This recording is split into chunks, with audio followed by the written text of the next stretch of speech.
submission. and Please for don't do it. getting these patients through Because ED. we don't keep the certificate.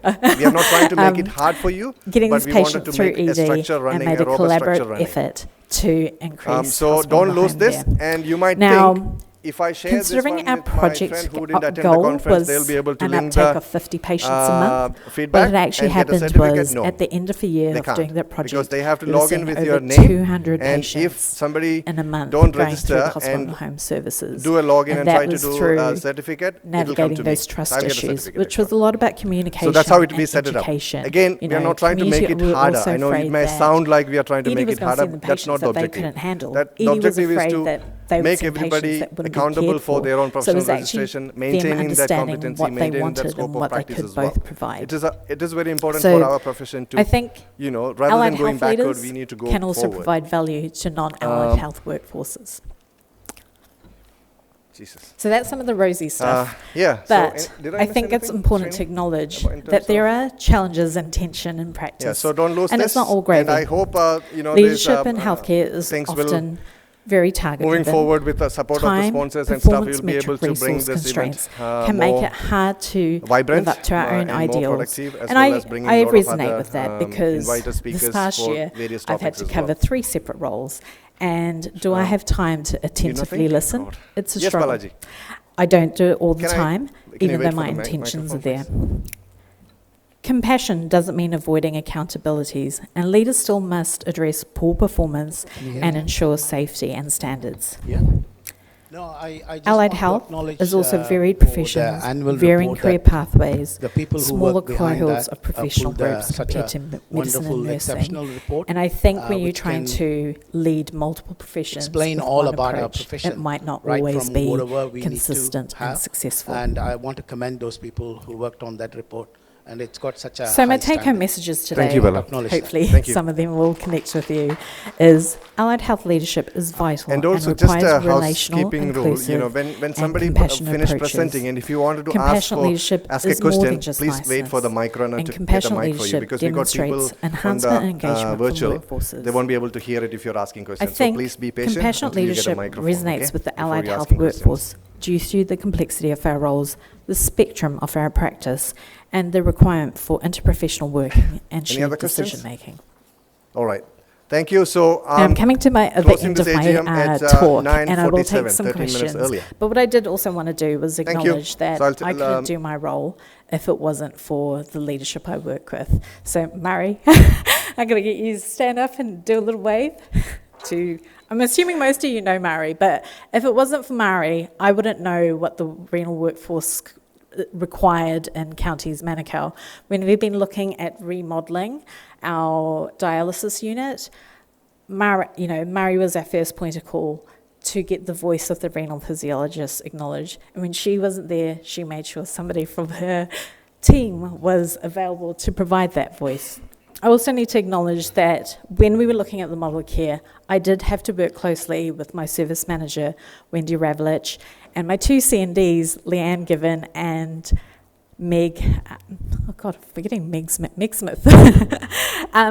If they weren't open to sharing their workforce and changing their workforce, we wouldn't have progressed the renal physiology team. I also work with my my clinical director and my GM that allow me to do my job, and also our chief professions officer, Sandra Nand. And obviously, our renal physiologists at counties work so incredibly hard. We have one of the most needy populations. We have a high population of renal patients, and if it wasn't for the physiologists contributing to their care, we would be struggling far, far more to meet our patient needs. So those are my acknowledgements. Are there any questions?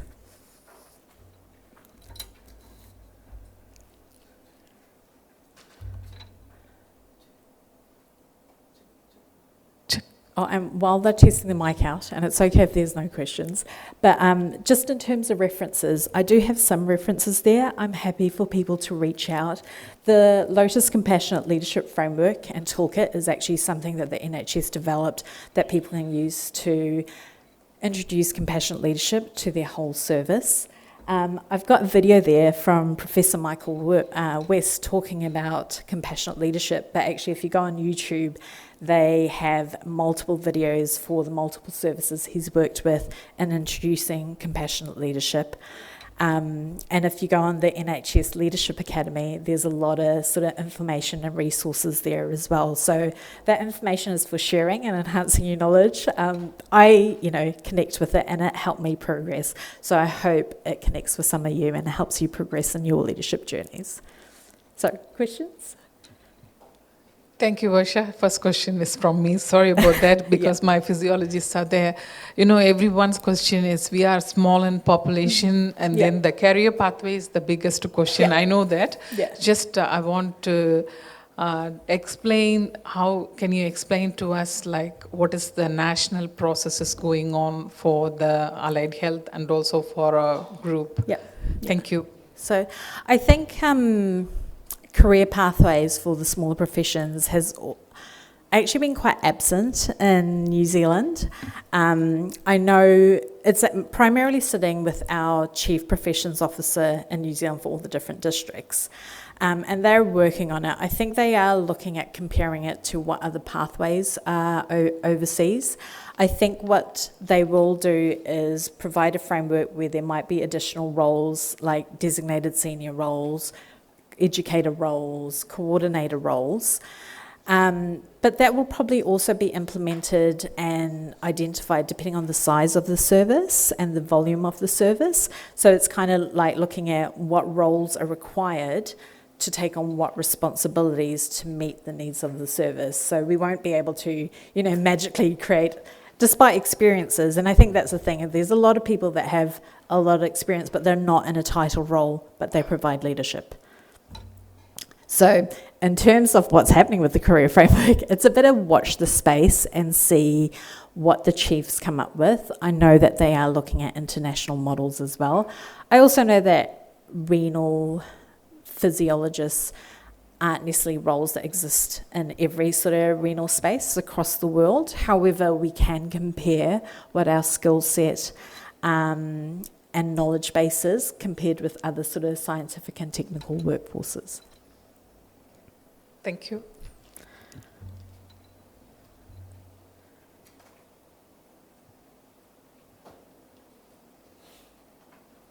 I think that might be a wrap, Mary. Thank you so much. Yeah.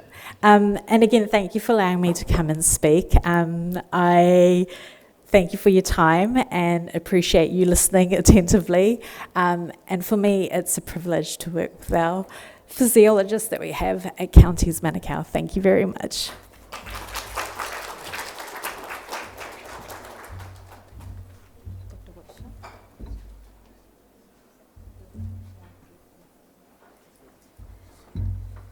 Thank you, Varsha. Yeah.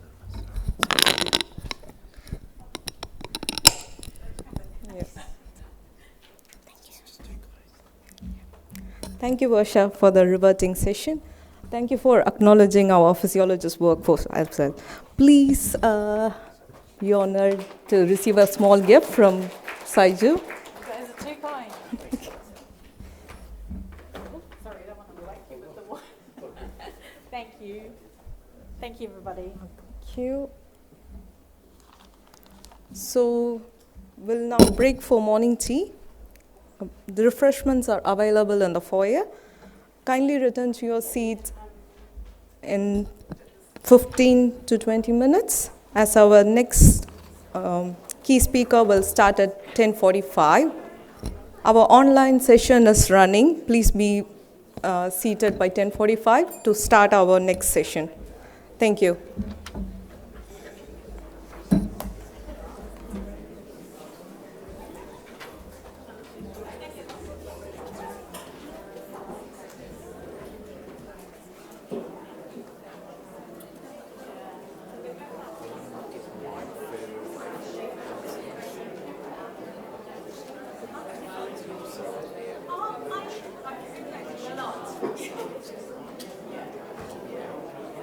So can you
Or they are more obsessed with the profession.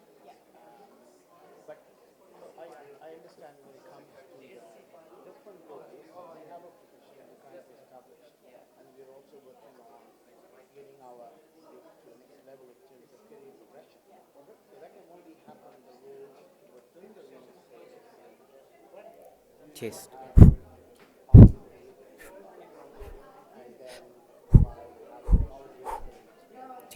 Test. One. Testing.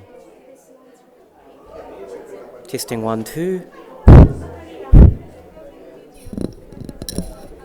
Testing 1, 2.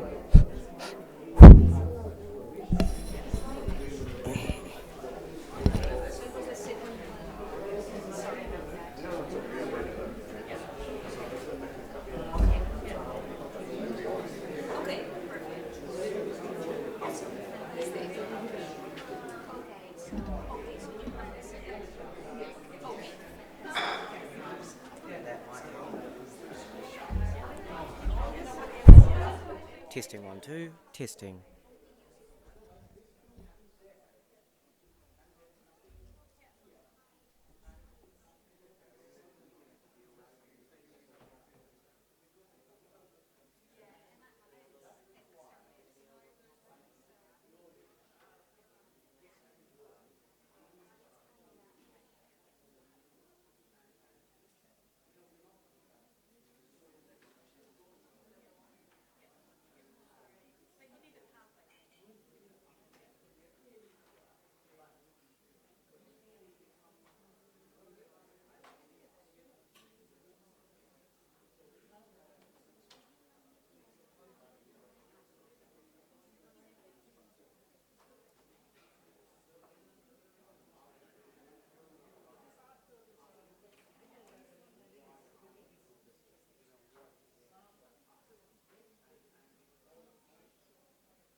How do I drive this?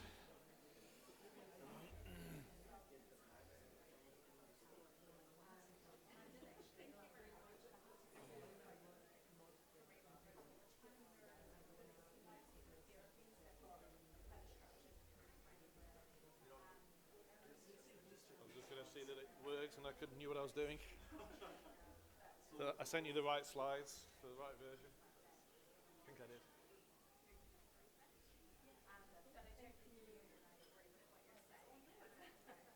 It's up there.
Welcome back. Please be seated.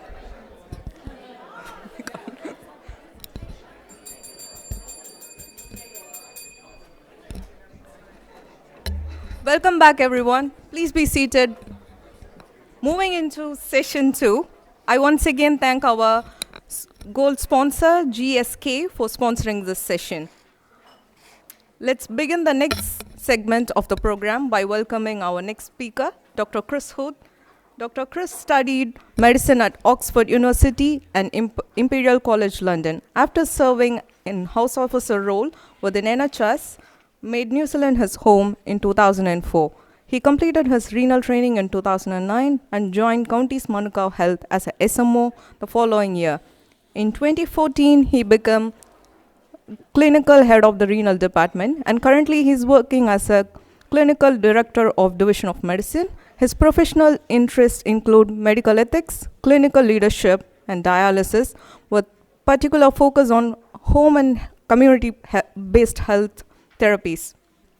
Please welcome Dr. Chris Hood for his presentation on latest innovation in renal care.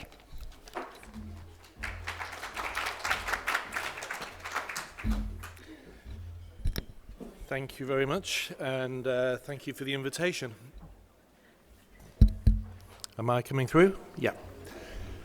So I'll start with my disclosures. The most important one is that I am a Counties Manukau man through and through. So I'm currently Clinical Director of the Division of Medicine. And before that was the head of the renal service there, so I've got a very counties perspective on things. For the last few months, I've also been a partner in Grace Clinicals, which is a New Zealand company that provides dialysis services. Now, in terms of the topic for today, however, I was asked to speak about innovations in renal care. That could have been an invitation just to talk about the future and whatever it might be, but what I've actually done is, they say that necessity is the mother of invention, and I believe that innovation is the same. So I've tried to focus on what's going to change and what's going to happen to us in the world of renal in the next few years, because the innovation is going to be the innovation that we're expected to do. So I think there are going to be changes coming for renal services. So it's really about what's going to happen in the future and how we're going to adapt. So it is a little bit of a crystal ball gazing exercise. So it may all be wrong, but this is my guess. So when I do that process, I think there's basically two big things that's going to happen.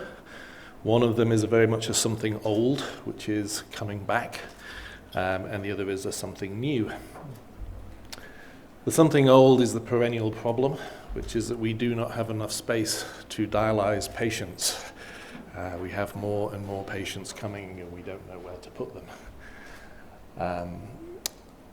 Most of my time now, when I'm in my division of medicine hat and I'm trying to sort out the problems across medical services, when it comes to renal, I spend most of my time trying to figure out how we can build more capacity. But I'm not going to talk about that today, because it's really a different audience for that, and it's a more boring topic. But the other side is that if we have more patients and we have nowhere to put them for in-centre dialysis, the other thing that's going to happen, I presume, is that we're going to be asked to investigate alternatives, and that is the home and kidney first paradigm. So how do we look after our renal replacement patients without needing to put them into in-centre dialysis units? And how do we give them different types of dialysis? The second thing that's going to come along, of course, is automation and artificial intelligence. That's a technology that's out there, it's happening. There will be repercussions, and I've got a few thoughts about how that might impact our day-to-day life as healthcare workers. So there's something old. The last time I spoke at this symposium was 9 years ago. Then it was the sailing towards independence. So a decade ago, all we were talking about was home first. And that was something that the whole renal world was talking about. This is sort of towards the end of that period of time when there was a big focus on kidney and home therapies first because of the pressure of increasing dialysis numbers.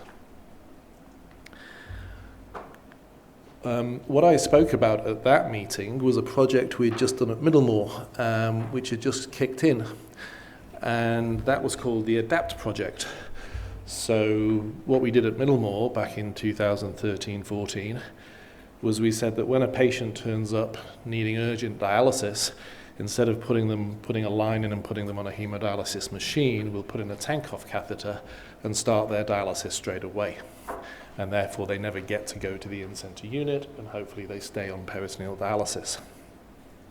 That was very successful, and I was there in 2016 giving the first 18 months or so of data that we'd analysed.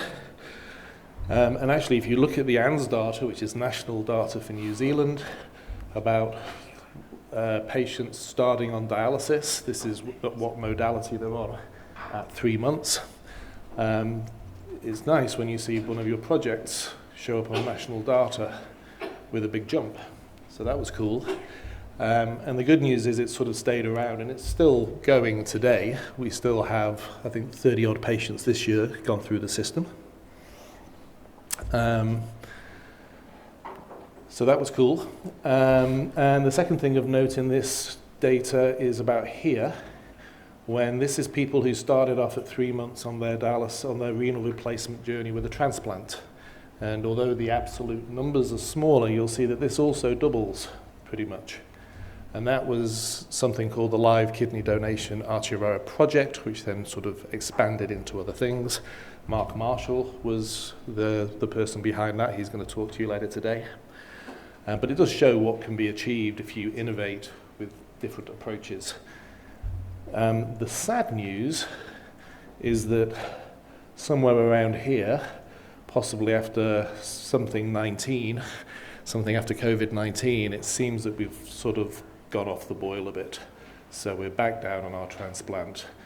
And although Counties is still doing ADAPT and it's still working nationwide, we're now down to here. So it does look as though we've sort of missed it a little bit.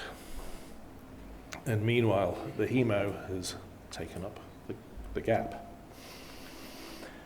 In terms of absolute numbers, what's happening in New Zealand, this would be the same for Australia. Essentially, we're holding our numbers, but it's not going up with growth, and all of the growth is in-center. And it's been going on for a long time, and we've kind of got used to it. People talk about what are we going to do, when does the crisis hit? I think we're in the slowly boiled frog phenomena, where we don't realize we're being cooked.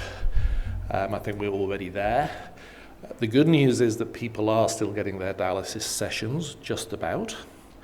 The bad news is that we have a major hospital in South Island that's just had to close an inpatient bay of beds to bring in outpatients to dialyse.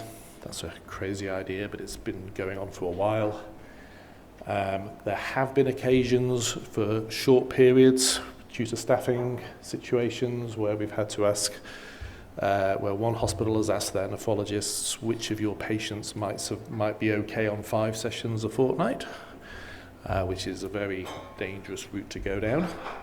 I don't think that's happening at the moment anywhere. We also have a problem of chairs being in the wrong place. This is a particular problem in Waikato, where there's enough chairs, but they're all in Hamilton. So Tauronga's full, Rotorua's full, Gisborne's full, and there's about 16 to 20 patients either commuting for 18 months or living in motels. We have a patient in Auckland at the moment who we're dialysing, who is number 7 on the waiting list to go to Gisborne, and he's sort of sofa serving in Auckland even though he's got a house in Gisborne. So we do need to do something. And I suspect there's going to be a call about doing something in home therapies. So I'm hopeful that we can reinvigorate this process, and the good news is that we have a start. So also back in 2016, I was making a case to the Ministry of Health during the Bill English time that we needed to focus on this, and they had to build me a unit. 10 years later, that unit is about to open.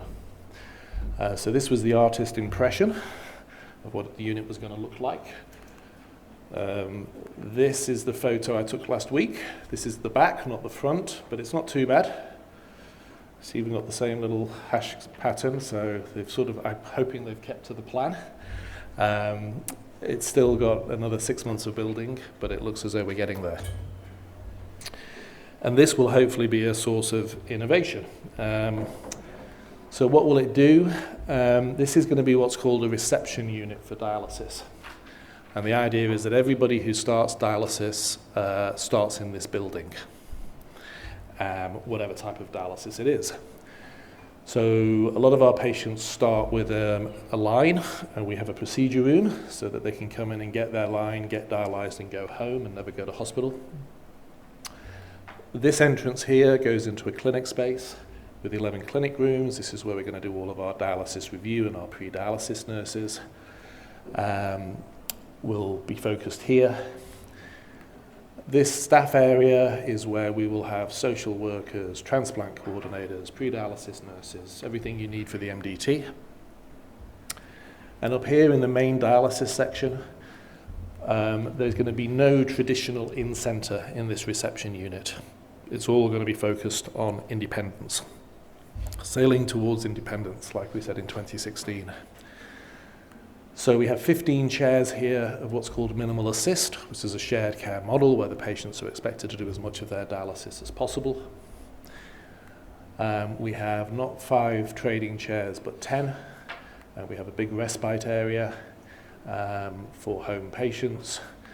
And we'll also do medical infusions there for renal patients.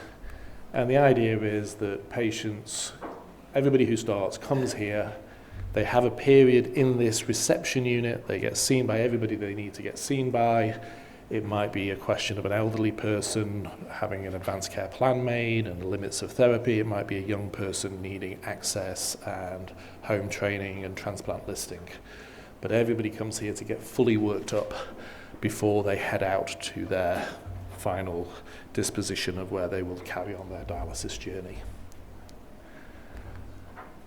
So hopefully this is going to give lots of impetus for lots of innovation and lots of improvement. We're going to hopefully increase ADAPT even more. We're going to hopefully get rid of our waiting list for home hemo training. We're going to have resource to be able to train people in the evenings if they're working. And the other stuff I've spoken about.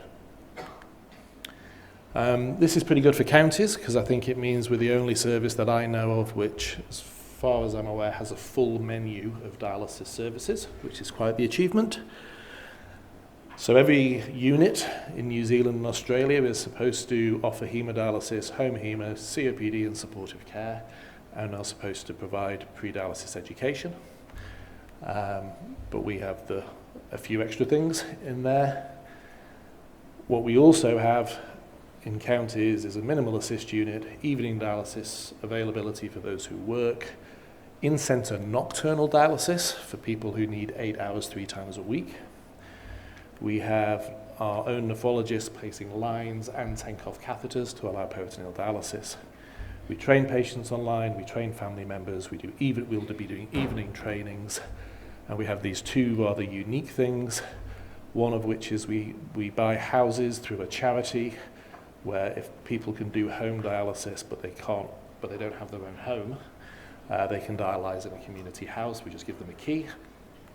And then ADAPT, that's the name of the program where we start urgent peritoneal dialysis. A lot of these things can be done everywhere, and they do make a difference. I saw a patient in clinic 10 days ago who told me he wanted to move to Brisbane for a job. I know this patient because he's the only patient I have who's taller than me. He's 6 foot, he's 2 meters, and he's on in-centre nocturnal, and he has 5 to 6 litres taken off each time. And I said, and he's still a bit overloaded. So he's managing, his heart is just about okay. But no matter how much we talk to him, he can't stop the drinking.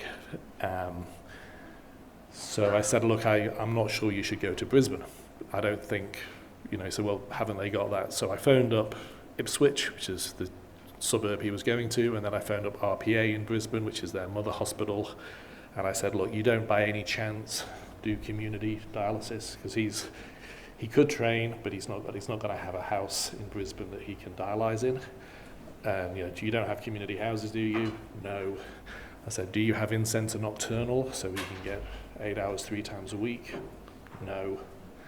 So he's not moving, he's going to stay with us. Because I had to explain to him that without these additional services, he wasn't going to live very long. So it does make a difference to our patients to have these options available, and they are actually doable everywhere.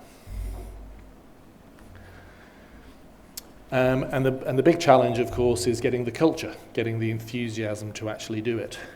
It's not about resource. In the UK, they had a 5-year project to increase home therapies that was incredibly well resourced. Millions of dollars, everybody was pushing for this. The central office was the House of Commons. There were knights and there were chief doctors, chief of the NHS, everybody was pushing home therapies. And you can see that it was a fancy affair, and over the 5 years, unfortunately, home therapies fell. Because at the end of the day, if you don't get the buy-in from the people on the front line who are actually doing it, then all the resource and all the approaches don't actually do the job.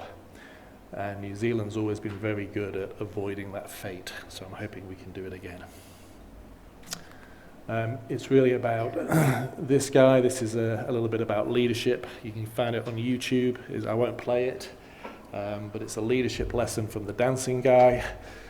This is a music festival, and an odd person starts dancing in an odd way instead of being embarrassed, and everyone's looking at him. But after about half a minute, somebody decides to join him. And then after another 30 seconds, there's a little bit of a crowd. And by 2 minutes, there's this beautiful, spontaneous moment. And I think ultimately, if we're going to improve the lives of our patients, it does take first followers, usually at the front line, to be interested in these kind of things. I don't think we're going to read the document from the Houses of Parliament. So that is what I'm hoping will come. I think the demand will be there. I see that Mark Marshall's going to give a talk about YPD, so that's the first time I've heard another talk about encouraging a home therapy for a while, so maybe the message is going to start coming. I'll see what Mark says. So that's the first thing, that's my first prediction as to what might happen. The second thing, of course, is AI. Which everybody's talking about. The rise of the machines are going to take over and kill us all. Hopefully not. Hopefully they'll just become our best friends. I do think this will slowly impact our day-to-day working lives. The question is how. And actually, I just want to make a slightly technical distinction here between RPA, robotic process automation, and AI, and then there's a crossover. So RPA, otherwise known as bots have been around forever. Bots are usually used by companies to click on videos so that it looks as though lots of people are watching my video and I want to boost myself. I buy a bot and I get the bot to watch my video hundreds of times. So a bot does automatic processes. It's a bit of software that does automatic processes. The reason this is important is that AI is something which goes out to the internet with its large language model and accumulates everything and tries to come up with an opinion. But if you've got an individual patient in front of you, it may not be relevant. So the bot can look at your patient and then apply the wisdom of AI. So an AI-informed bot is probably the thing that could make the biggest difference to healthcare for individual patients and individual healthcare workers like us. And that's what's being slowly beginning to be developed. So just to reiterate, the bot takes robotic processes that humans can do and takes it out of the human and gives it to the bot to do. And the AI is trying to put a bit of human sophistication onto that bot.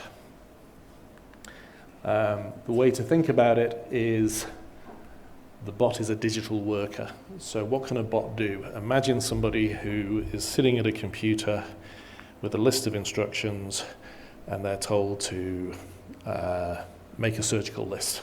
And it says you go to that people waiting, you go, you check that they need this operation. You click on them. If it's the right operation, you then select it and you put it on the list for theatre. And there's somebody doing that every day, but the bot can do that in the middle of the night, very cheaply, very quickly, and it's all done. So a bot is a digital worker, and you can actually watch the bot working, and you see the cursor move along and click on the patient, and then look at this, and it's as though someone's moving it, but they use the mouse better than we do. So what's that going to do to us? Well, currently I'm working with the lead bot guy for New Zealand, and we're going to look at monthly bloods. So you can click on a patient, look at their bloods. If they're all within a tight range and everything's great, you can tick them and say, right, don't need to look at this, don't need to check them, it's fine. You might decide that if you have 2 months where they're fine, the bot says you don't even need to do blood tests next month, you can wait 2 months.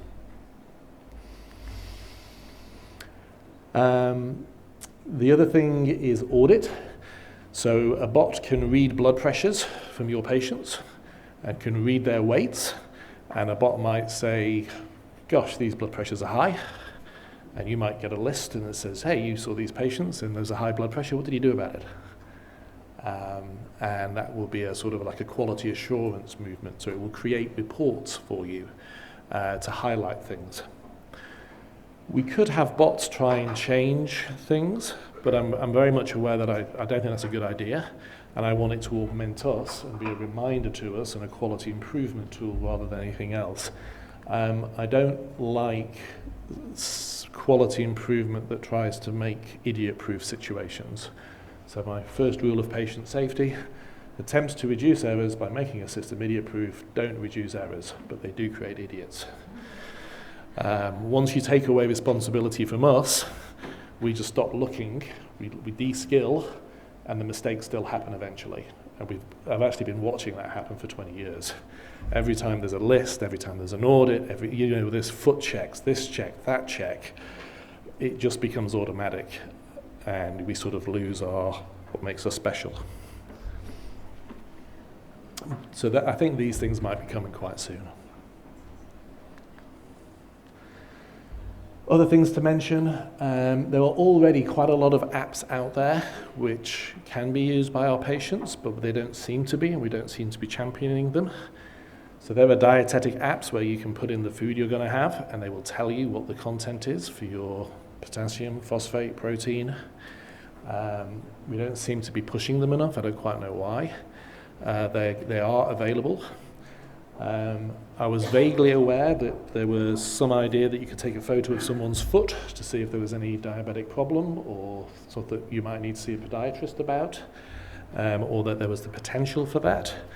But I went on Google, and sure enough, these things do exist. So there's lots and lots of kidney diet apps, and yet I don't think any of my patients use them. I don't think any of the kidney diet apps do this yet, which is where you take a photo of your food and it tells you the information. But it looks like there are photos of food where they can tell you how many calories it has. And if that can reliably tell you the calorie content of that meal, I don't see why it can't reliably tell you the potassium content. So that might be coming in the diet space. And then I wondered about diabetic foot checks, so I put it in Google. And yet, it's there, it already exists. So I do wonder whether the apps are things, and this is particularly from a patient perspective, and what patients will be innovating. For many of our patients, I think we'll have to lead them to these apps, and we'll have to make sure that the apps are appropriate for our patients, because some of these look a little bit Californian, I would say. But I suspect that apps might become something else that we start to see in our day-to-day practice. So that's it. That's my thoughts about what sort of innovations we might see coming along. Will we be replaced by AI? No. I really don't think we will. And I actually think we should embrace it and make sure it's used correctly, and it can augment what we do. How will it be used? Is it just a cost-cutting measure? Is it a this? Is it that? It's all of them. And because it's within the health service, it'll happen relatively slowly. But I think it will happen, because it's going to go really quick out there, and even if it goes slowly here, it will still be noticeable. So yeah, that's it.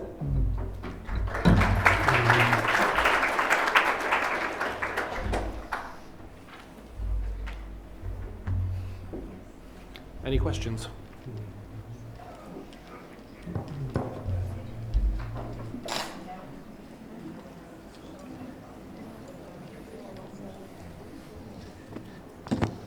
Thank you, Doctor. You were saying that reporting, auditing, and apps to be used by the patient and by the robots, right? So basically, we are not even allowed to do it because of the limitation that belongs to somebody else, podiatrists, that they do that. Blood results, we can't do anything. We refer to you people.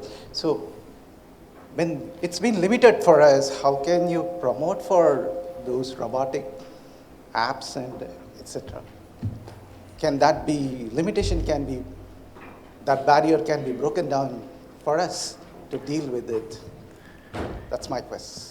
So in terms of how does the bot have the authority to sign them off? No, you were saying that these can do it. Yeah. Right? So you are saying that they can do, but when we are efficient enough to do that, but we are limited not to go for it. So can you? Yeah, so it's weird. Yeah, I agree. And I mean, that's to do with credentialing. So, we've had long barriers trying to get physiologists to have the same kind of authorities that other healthcare workers have.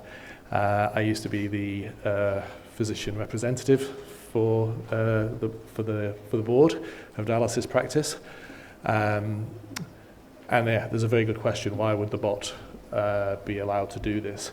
The answer is that the bot never makes mistakes because it's digital. And if there is a mistake, it's a mistake in the programming, and the programming will be done by by me, but also by a group of people. And when these things get written, there's never a signature. It's just done by the endoscopy group. The renal guidance group. And that will have the authority to do it. And there may well be mistakes still, and these things will have to be improved. But when somebody says, well, how did this happen? The responsibility will go to a nameless group of people. And that is actually the key to why it's allowed, whereas asking a person to do something is a lot more difficult because of the responsibility. And some doctors are very keen on this because the doctors don't want the HDC to come and get them. They don't want the complaints, and they quite like the idea of the responsibility being held by the bot. So it's unusual, I agree. So you can give that guidelines for us and check it out, trial and error basis, whether how skillful we can be. Those limitations. You give the limitations, this is what you need to... If you give the limitations for us, like the guidelines, whatever you said, so if you give it us, and why don't you give trial and error with us, instead of robots? Well, I think, you get reports from bots, and bots will say these are ticked, and these couldn't be ticked. So that might identify the ones that a person then needs to go through. But the process of monthly bloods, at least in our hospital at the moment, is the physician and a nurse or physiologist sit down together and they go through a whole lot of folders. And often they're normal and they just say no change. And the idea is that those normal ones, if it's very clear that there's no change, then you can pick up that folder and go, oh no, that one's fine, oh, we need to look at this one. So I imagine that might be where we end up. Thank you. Thanks, Dr. Criswood.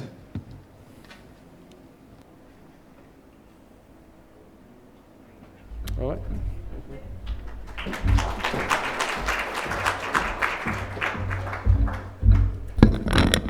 Thank you, Dr. Chris, for the enlightening session. I welcome Kristen to present a token of appreciation to Dr. Chris. Please.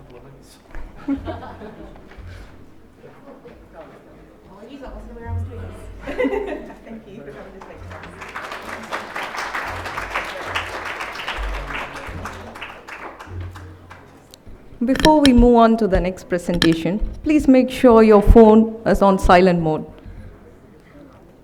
We now welcome our next duo of speakers, Dr. Alia Mahjoub and Dr. Alia Gomez Lozano, who will be speaking on shingles and RSV vaccines.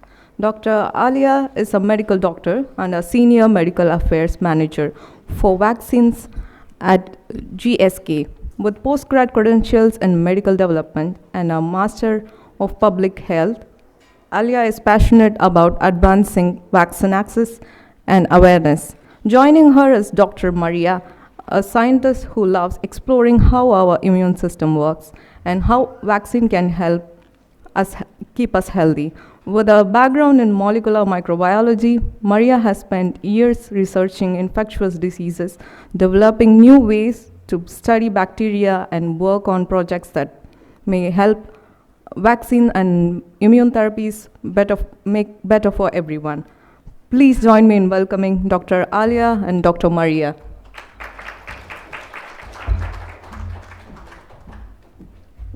Well, thanks for the presentation. So I am Maria. My colleague Alia is sitting in the audience, and she will present the second half of this presentation. Just to let you know, we have our colleague Abby. Abby, can you say hi?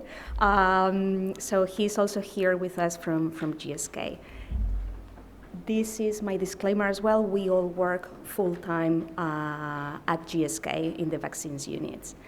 So today what we are hoping to talk to you about is the need of vaccination in renal transplant patients, especially in those patients that receive dialysis. I'm sure all of you know that they are at increased risk of infection. So today, I'm gonna start by talking about herpes zoster and its prevention, and then Alia is gonna talk to you about RSV prevention. So allow me to start by talking about the bidirectional relationship between infections and chronic conditions, right? Because it's a cycle, right? So a patient has a chronic condition, CKD, diabetes, and we know just because of they have that underlying morbidity, they will be more susceptible to developing an infection, either viral or bacterial, but we are talking about viruses today. So yeah, they are more prone to develop the viral infection, right? But also, they are more prone to have complications from the infection itself, and complications that can be sometimes life-threatening. Oops, sorry about that. And also, these complications will affect the managing of their chronic condition. So maybe you are thinking, okay, but we are renal physiologists. Why, what do we have to do with vaccines? And that's, the challenge bit that we are trying to overcome. Right now, nobody in the healthcare sector is responsible for immunization recommendations. You will tell me, and rightly so, GPs are. GPs are in charge of immunization recommendations. And then I would ask you to think, when has been the last time you've received an immunization recommendation from your GP practice? And if your GP practice has recommended your vaccines, please let me know which one, because I will move to them. So yeah, what I want to tell you here is all specialists and all allied health practitioners that work with these chronic comorbid patients, we are responsible to make sure that they have access to the information of, all the health therapies that can help them, including vaccination. So without further ado, I'm going to talk a bit about herpes zoster. So herpes zoster is actually the reactivation of the varicella virus. So most of us, adults, have been infected with the varicella zoster virus during childhood. And then we have the rash, the typical rash. In this room, 99% of us have been infected with it. The varicella zoster virus lives in our bodies. Once there's a primary infection, it lives in our bodies forever. And then in the dorsal root ganglion. And then with age or moments of stress or moments in which we might be immunosuppressed in life, there will be activations of this virus. Sometimes these activations are subclinical and we won't have any symptoms other than we may be a bit more tired than usual. But other times we will have clinical manifestations of the reactivation, and that's what we call a herpes zoster infection.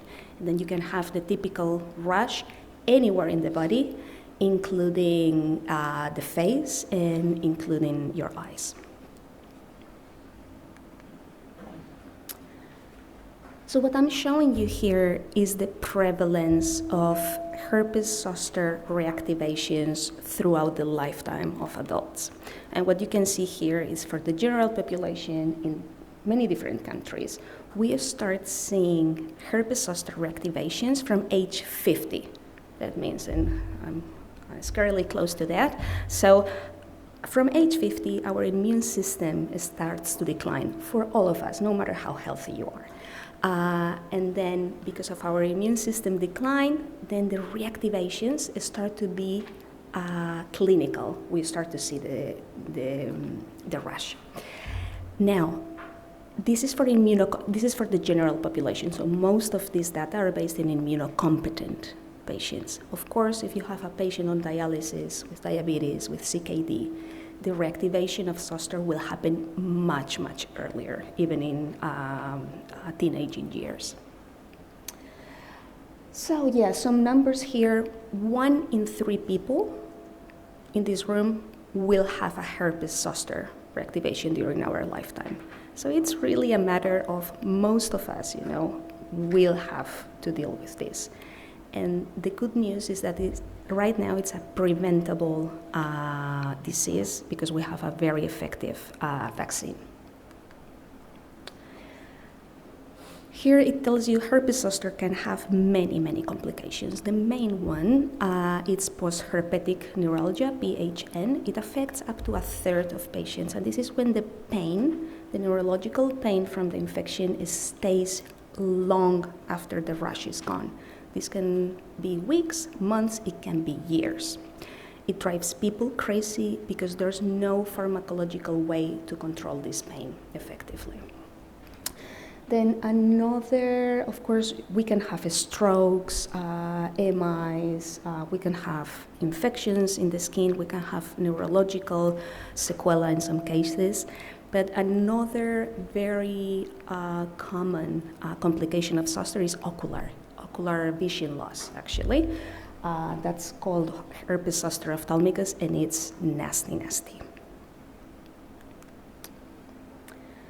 So here I would like to give you some data about how much increased risk do renal patients how at much increased risk renal patients are at developing zoster. So you can see here in the orange table, so CKD patients have 29% more chances of developing zoster than the immunocompetent population. For diabetes patients, the risk goes to 24% more. So it's significant. And then on the graph on the right, what you can see here is the hazard risk, the relative risk that people with CKD, people on hemodialysis, people on peritoneal dialysis, and on renal transplants have of developing zoster. So again, very, very significant. Your patients are at a very increased risk of developing a zoster infection. So now I have very little time, so I'm not going to present to you the clinical trial data that we have for this vaccine, the recombinant zoster vaccine. Just suffice to say, we have data for 12 years. The vaccine efficacy after 12 years in immunocompromised and older patients is over 80%. And if you're curious about knowing more, please contact us and we will be happy to go to your departments to tell you more about it. But in a nutshell, the recombinant zoster vaccine is a non-live adjuvanted vaccine. The adjuvant serves to make the vaccine more immunogenic, meaning that it will be effective in older patients who have a decreased immune system, but also in immunocompromised patients.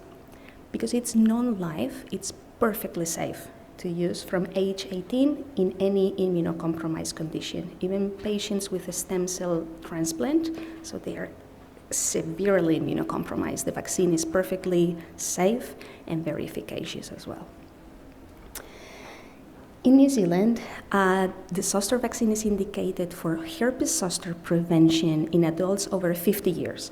Any adult, just because you are 50, it is recommended. Unfortunately, it's only funded once you turn 65.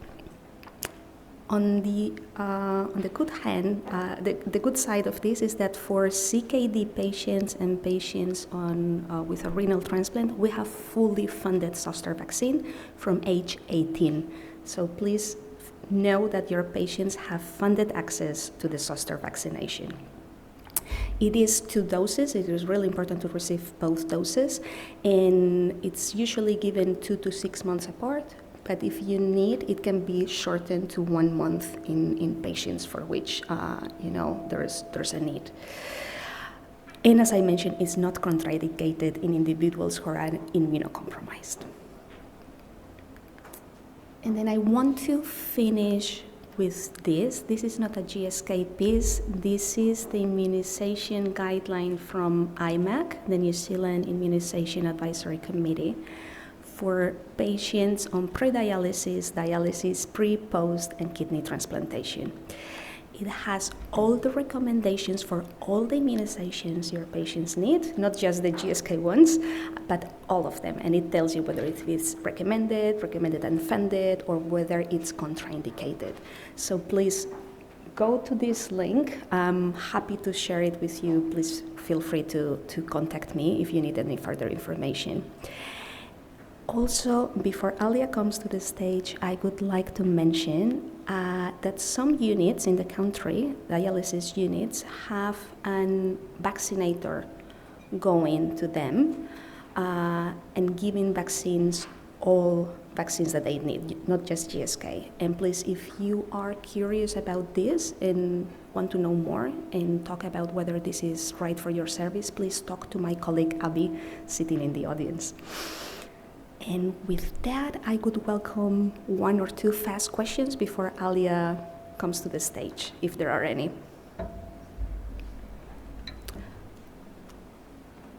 I'll leave you with Alia then.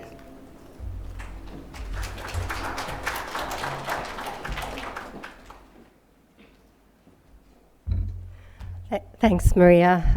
Tafari Kia ora. My name is Alia Mahgoub, and I work with Maria on the vaccines space at GSK. I'm just going to go through these. Yeah.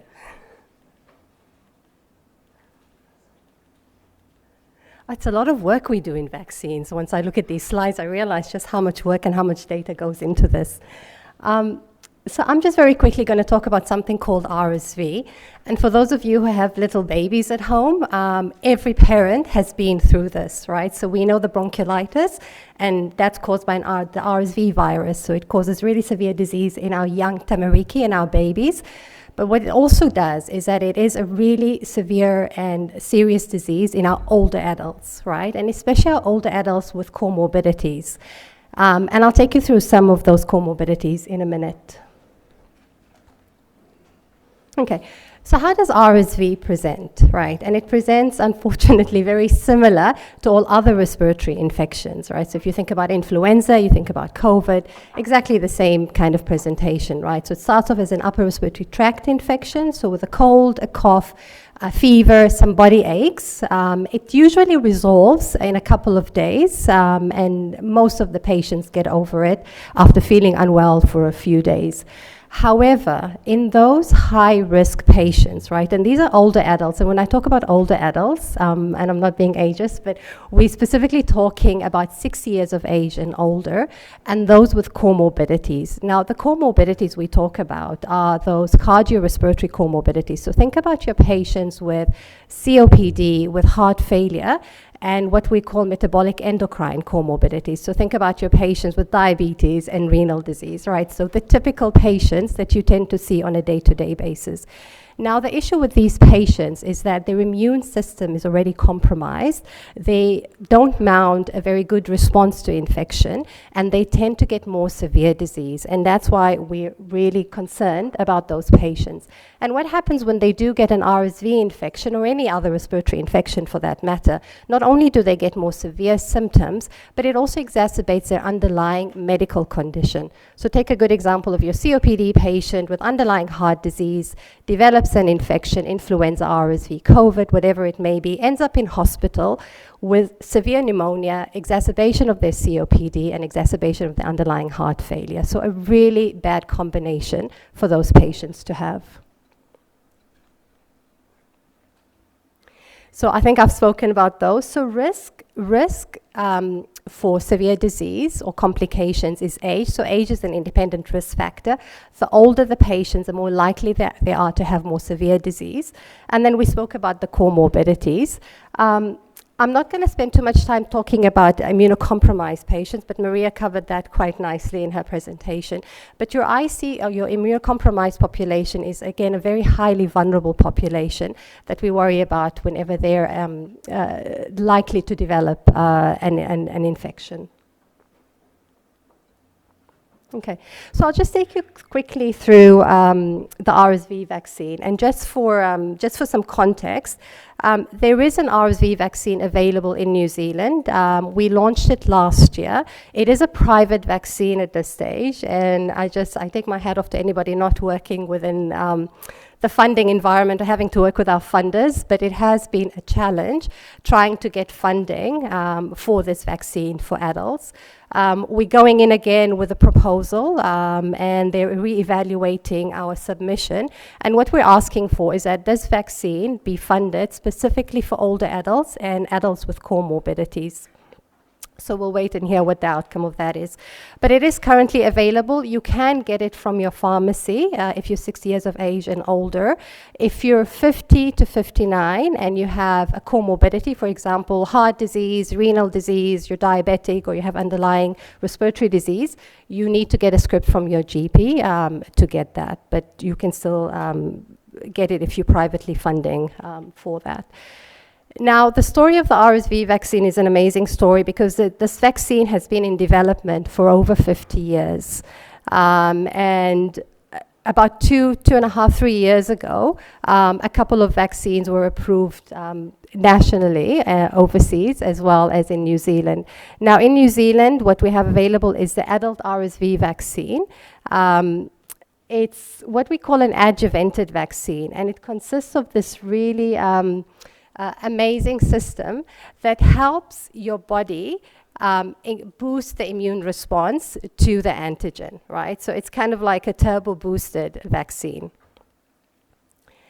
It's been well evaluated in a clinical study, and what we wanted to assess was how well was this vaccine at preventing an RSV infection, a lower respiratory tract disease, in adults aged 6 years of age and older.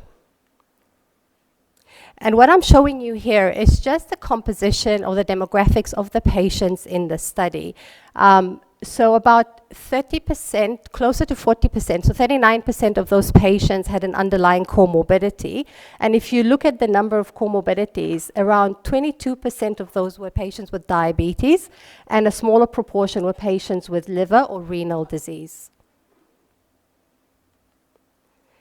And when we looked at the efficacy or how well this drug did in preventing an RSV infection in patients aged 6 years of age and older, we found that it had an efficacy of 82.6%.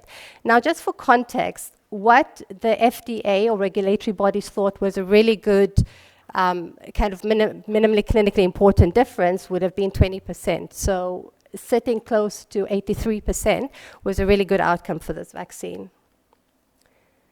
And what I want to call your attention to is that in those with underlying metabolic or endocrine conditions or cardiorespiratory conditions, you had an even higher efficacy rates of 92.1 and 100%. With everything in life, right, with benefits, they do come risk, and we have evaluated the risk associated with this vaccine. And what I can tell you is that common things are common. So if you think about getting an influenza or COVID vaccine, the same kind of side effects would apply here, right? So you'll have some pain at the site of injection, you'll have some swelling, some tenderness. You might feel, you know, a bit of a kind of malaise or just feeling unwell for a couple of days, a little bit of fever. These are all common. The good thing is they last a couple of days and they completely self-resolve within 5 days. And that's it from my end, and I'll open up for questions if there's any.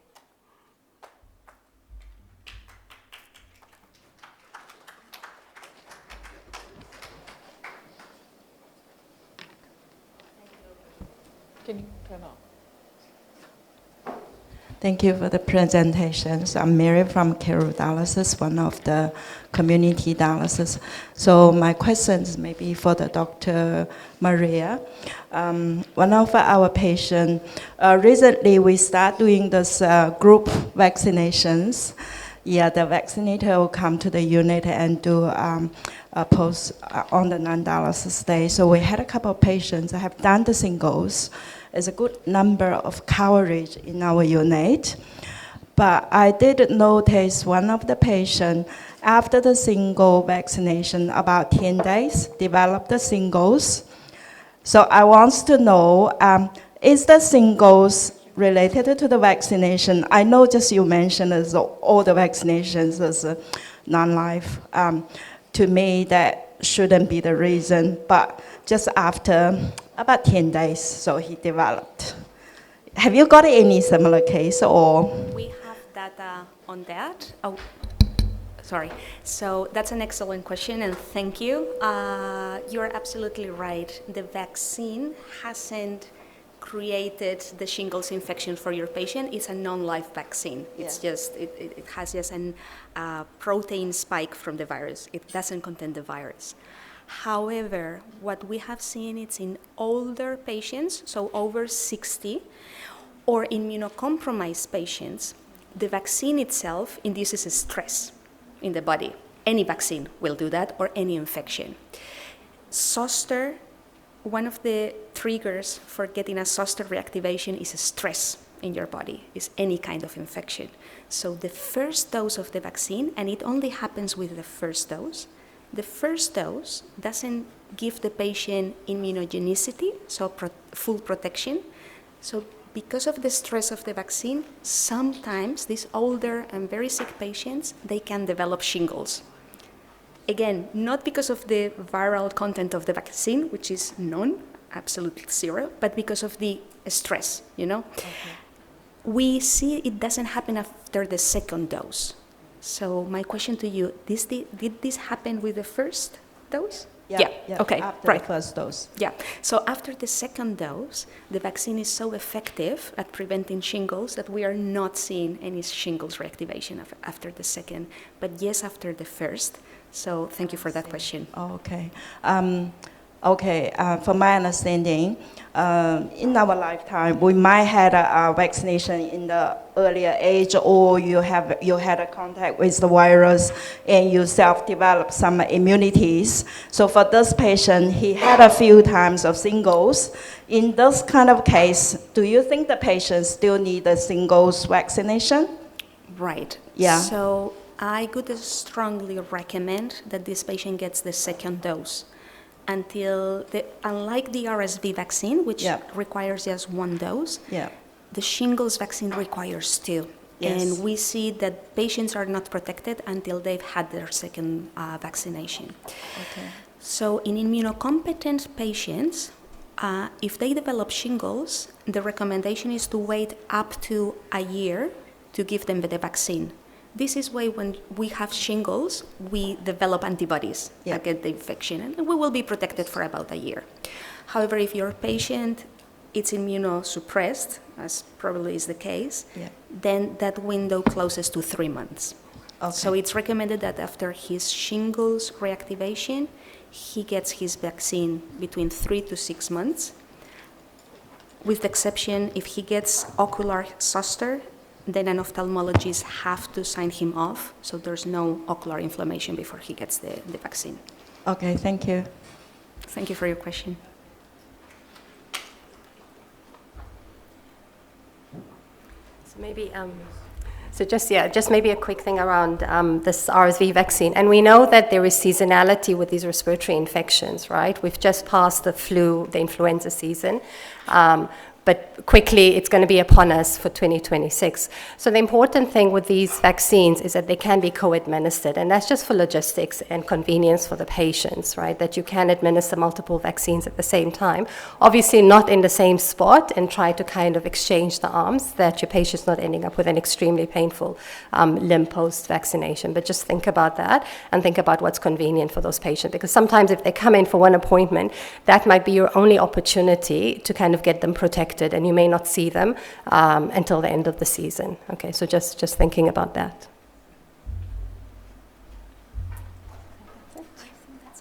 Yeah. Thank you so much. Awesome, thank you. Please stay for the gifts. Okay. Thank you, Dr. Alia and Dr. Maria, for the engaging session. I now welcome Saiju to present a token of appreciation.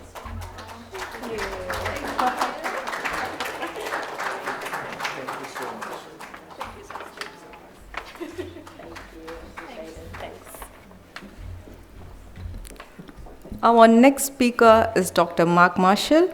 He's an internist and nephrologist who completed training in both New Zealand and the US. He was a general physician and a nephrologist at Middlemore Hospital for 15 years, being a HOD and a chair of National Renal Advisory Board for several years during that period.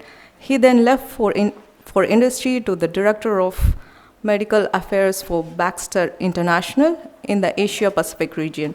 During COVID, he returned to NZ as a senior research physician at a phase 1 clinical trial, until most recently returning to clinical medicine at Tauranga and Whakatane hospitals as a general physician and nephrologist. Mark is currently working for Vitamata Renal Service. Please welcome Dr. Mark Marshall as he shares his insight on the topic, why PD?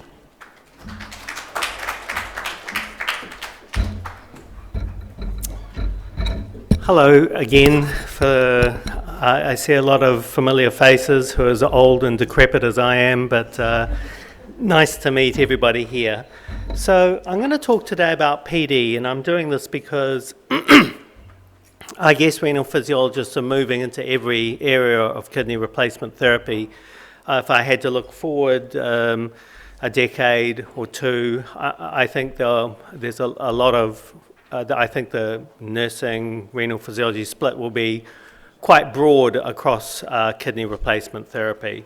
And so when I talk about why PD, I'll make it very broad and general and not too technical. I guess the question is why not, or why would you do in-centre HD? I must confess I am biased. I have a bias. If I had renal failure, I'd probably do APD first, then I'd probably do home hemo, and then just to see out my final years, a transplant. But in summary, I'll start with just a bottom line first, if you like. I think globally, PD is doing very well. It's tough going in some places, thriving in others. It's quite safe and convenient. But I do think additional support is needed for PD patients to give people the best experience. You can throw PD and they can do it, but whether they have a good time or not depends on what you can wrap around them a little bit. So if we look at the world numbers on dialysis, there's been an explosion of dialysis over the last 20 years. It's quadrupled the numbers. There's far more people on in-centre HD and only a fraction on home HD. But if you look at the proportion, in fact, PD is doing about the same as it's always done. You might think PD is disappearing around the world, but it's not. It's roughly the same as it always has been. So this graph just shows the number of prevalent PD patients in thousands on the x-axis and the y-axis. The next is time. You can see that I've divided the world into China, US, and the rest of the world. And I'd just like to make the point that PD numbers are growing astronomically in China, just unbelievably so, but all dialysis is growing astronomically in China. There are more Chinese PD patients than there are in the rest of the world. And those in the rest of the world and the US are growing, but a mixture. And so I'll just take a quick squizzy around the globe, really. Global growth is matching PD, but flat growth elsewhere, and mostly US and Chinese people. So if we divide the world into various places, overall, this is the percentage of prevalent patients on PD around the world. And you can see around the world in places that measure it, it's around 10-15%.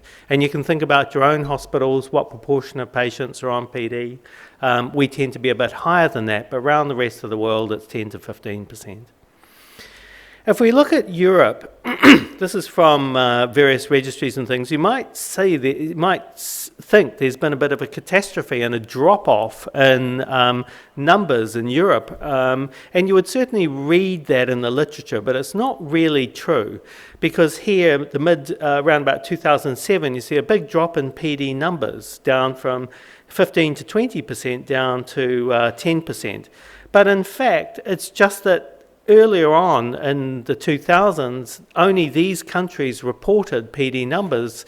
The Scandinavian countries, Belgium, Greece, France and Britain. And they have lots of PD. Whereas now there's all these obscure European countries, not obscure, that's rude to Ireland and Herzegovina and Bosnia and things, but there's a lot of other small chicken countries with only a few PD countries which are now putting their hand up. So it looks like that PD is tanking in Europe, but that's not really the case. However, before saying that that's not really the case, you've got to really look at the big countries in Europe. So here are the biggest countries in Europe that report PD numbers. And you can see that, for instance, in France, which is the orange one, they used to have 10-15% on PD. And despite France, PD is done differently. So in France, a nurse comes around to your house and does 4 bags a day, 3 bags a day. There's a small proportion do it themselves, but 80-90% it's all nurse-driven. And despite that, they've got now a dwindling PD population. UK's doing all right, Netherlands doing all right, but the halcyon days in Europe of having 20-25% of your patients on PD in Europe is kind of gone. Yeah. So in the first bullet point, there's falling EU prevalence it looks worse on paper than it is in real life, but there's no doubt that in the EU, PD is not doing quite as well. In Latin America, it looks like actually there's growth in PD, and that probably is true. Latin America loves PD. They do it well. I don't know why they do it well, but they just do it well. It's often private, so like corporations have business deals with whole nations to supply their PD, like in El Salvador and things like that. and there's a lot of bells and whistles that they have that we don't have. So without, and some high, it looks like it's growing, however, more than it is, just because nowadays there's small countries that are putting their hands up, like El Salvador and countries like that.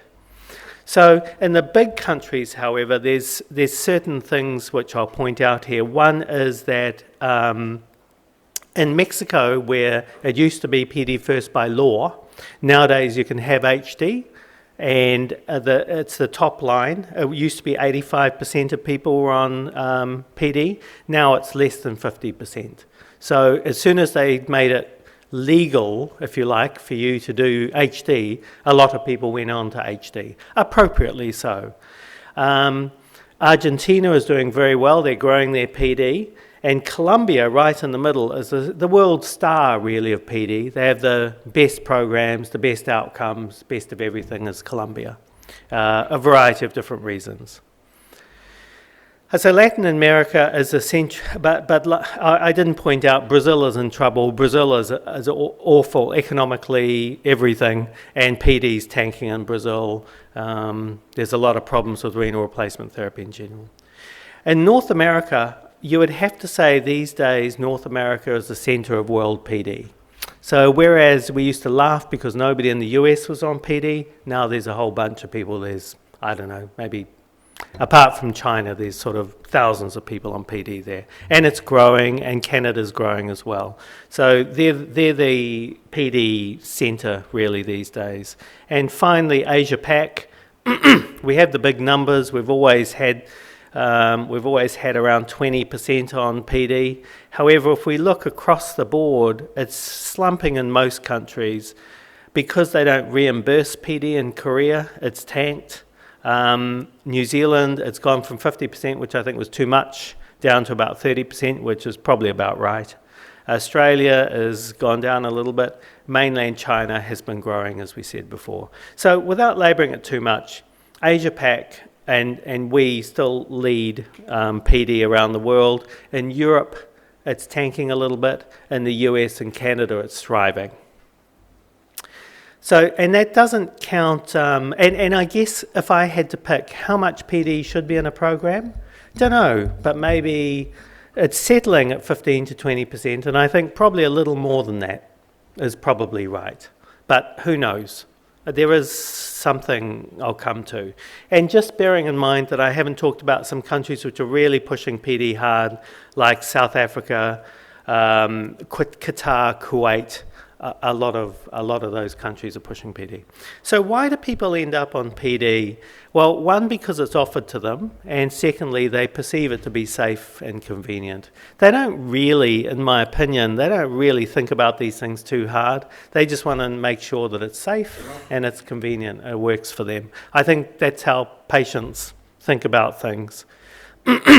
So why do we offer people PD? And before I talk about the reason, I'll just define the we a bit more, because we all think about hospitals are it, but we're not. We just do what we're told, you know. It's a whole lot of things around us which define what we do. So there's a very common model which is called the P model. Sometimes it's 4P, sometimes it's 5P, and it compartmentalizes the health system into a number of different groups, beginning with P. First of all, there's the policymaker. And these policymakers, for us, it's the Ministry of Health. For other people, it might be the Department of Health and Social Services in the US, whatever. They establish who's eligible for treatment. They define what is a cardiac service. Do you do bypasses? Do you do this? Do you do that? And they also define how quickly people should have access to care. Very important, the policymaker. As important, there's a payer, and they establish costs and procure services. Here, it's the Ministry of Health mainly, but don't forget that our taxis are paid for by MSD. There's many payers in our system. They're not just the Ministry of Health. And they're very important as well. And they're a problem in New Zealand, and I'll come to that shortly. There's also healthcare professionals. We coordinate and deliver care. We often waffle on about what's good and what's bad. We don't really have decision rights on stuff. And there's patients. All of us are patients, by the way. How many people have been a patient of in hospital or with an illness? Here's easier. Who has not been to hospital ever? Put their hand up. Hardly anybody. So we're all patients, and also we all pay taxes, hopefully, and we're all funders of the healthcare system. Don't forget. Might be the Ministry of Health who pays the bills, but we put money in their bank. So, and then there's a provider who does what they're told. So what are these people interested in? The policymaker, they're interested in votes and population health metrics. Do they look better than yesterday? Do they look better than Australia? The payer is only interested in financial sustainability and quality. By that, they don't care about who lives and dies. By quality, they mean outcomes over cost or whether you meet your budget. That's all they care about. Practitioners, we want good clinical outcomes, but probably as a bigger driver, I think, is we want good job satisfaction too. And the patient, they want just good outcomes and they don't want to pay anything out of pocket. And what we do is we just follow targets. We just do what we're told. That's how the system works. So why do we offer PD? Well, PD maximises population health within resource constraints. I guess that's what I want to say. It maximises the health of the whole population within resource constraints. How does it do that? Well, there's been many government-sponsored economic evaluations over the years. One's from Norway, that one's from America, that one's from Canada. They all, PD is cheaper. And it doesn't matter if you take into account failures, transitions, all that sort of stuff. And there's now countless economic evaluations. And they all kind of agree, PD is cheaper, even in countries where it used to be more expensive. One interesting study from Korea asked the question, it's cheaper, but what if we bump it up to 50%? Is it still cheaper? But there's a sweet spot. When you have too many people on PD, they start getting sicker, they start being more frail, they need more support, their time on therapy decreases, and there's a sweet spot. And in this particular thing, not from Korea, sorry, from Thailand, the sweet spot for them was 20 to 40%, which is partially why Thailand has pulled back on their PD first policy. They've found that it was expensive. People weren't lasting very long. They were disastrous. They were getting problems. But at PD at 20 to 40%, that's probably the optimal economic number to have on PD. In New Zealand, there's only one evaluation that's been done 1 million years ago by me and Tony Ashton, and PD was cheaper than other modalities. And that takes into account all hospital admissions, all transitions, everything like that. About half the cost. So why do I think there's a problem with the payer? In the old days, before budgets and before a lot of attention from big accounting systems, when I was, for instance, preceded Chris as clinical head or whatever, I could hide money. I could save money by putting people on PD and reinvest it in Centre HD or whatever. These days we don't. The money goes back straight to the payer because of accounting systems and doesn't get back to our patients or our doctors. It goes to a new cath lab. So I think there's a problem in this country with now better financial systems and tracking, which has hurt renal a little bit. And all around the country, there's been less ability to hide money and redisperse it within the healthcare system. So PD is less expensive than HD in absolute terms, but cost savings you don't see the cost savings. They go to the cardiologist or the surgeon or whatever. It's a bit sad, but that's the way it is. What about practitioners? We care about patient quality of life and quantity of life. Let's talk about quantity of life first up. There is no doubt that 20 years ago, PD death rates were higher than HD death rates. A lot of people waffled on at those times, used fancy stats to perhaps tell a lie. But there's no doubt 20 years. This is just from America. HD is the blue line, PD is the yellow line. Those are deaths. Essentially, if you translate that, it's deaths per year. 25% is 250, 35% is 350. And it was the same in Australia and New Zealand. In 1998 to 2002, the ratio of deaths on PD to HD was about 10 to 20% higher. But now it's lower. And across the world, the death rate on PD is lower than HD. Why is that? I think it's because PD now has developed better routines, better SOPs, better clinical care. Remember, HD's been around since 1922, you know. PD, the first PD was done, I think, in a goat sometime pre-war, but in humans it was sort of 1980s, really. There's better patient selection, better transitions. We don't wait till people die before sticking them on HD. We see them falling off the perch.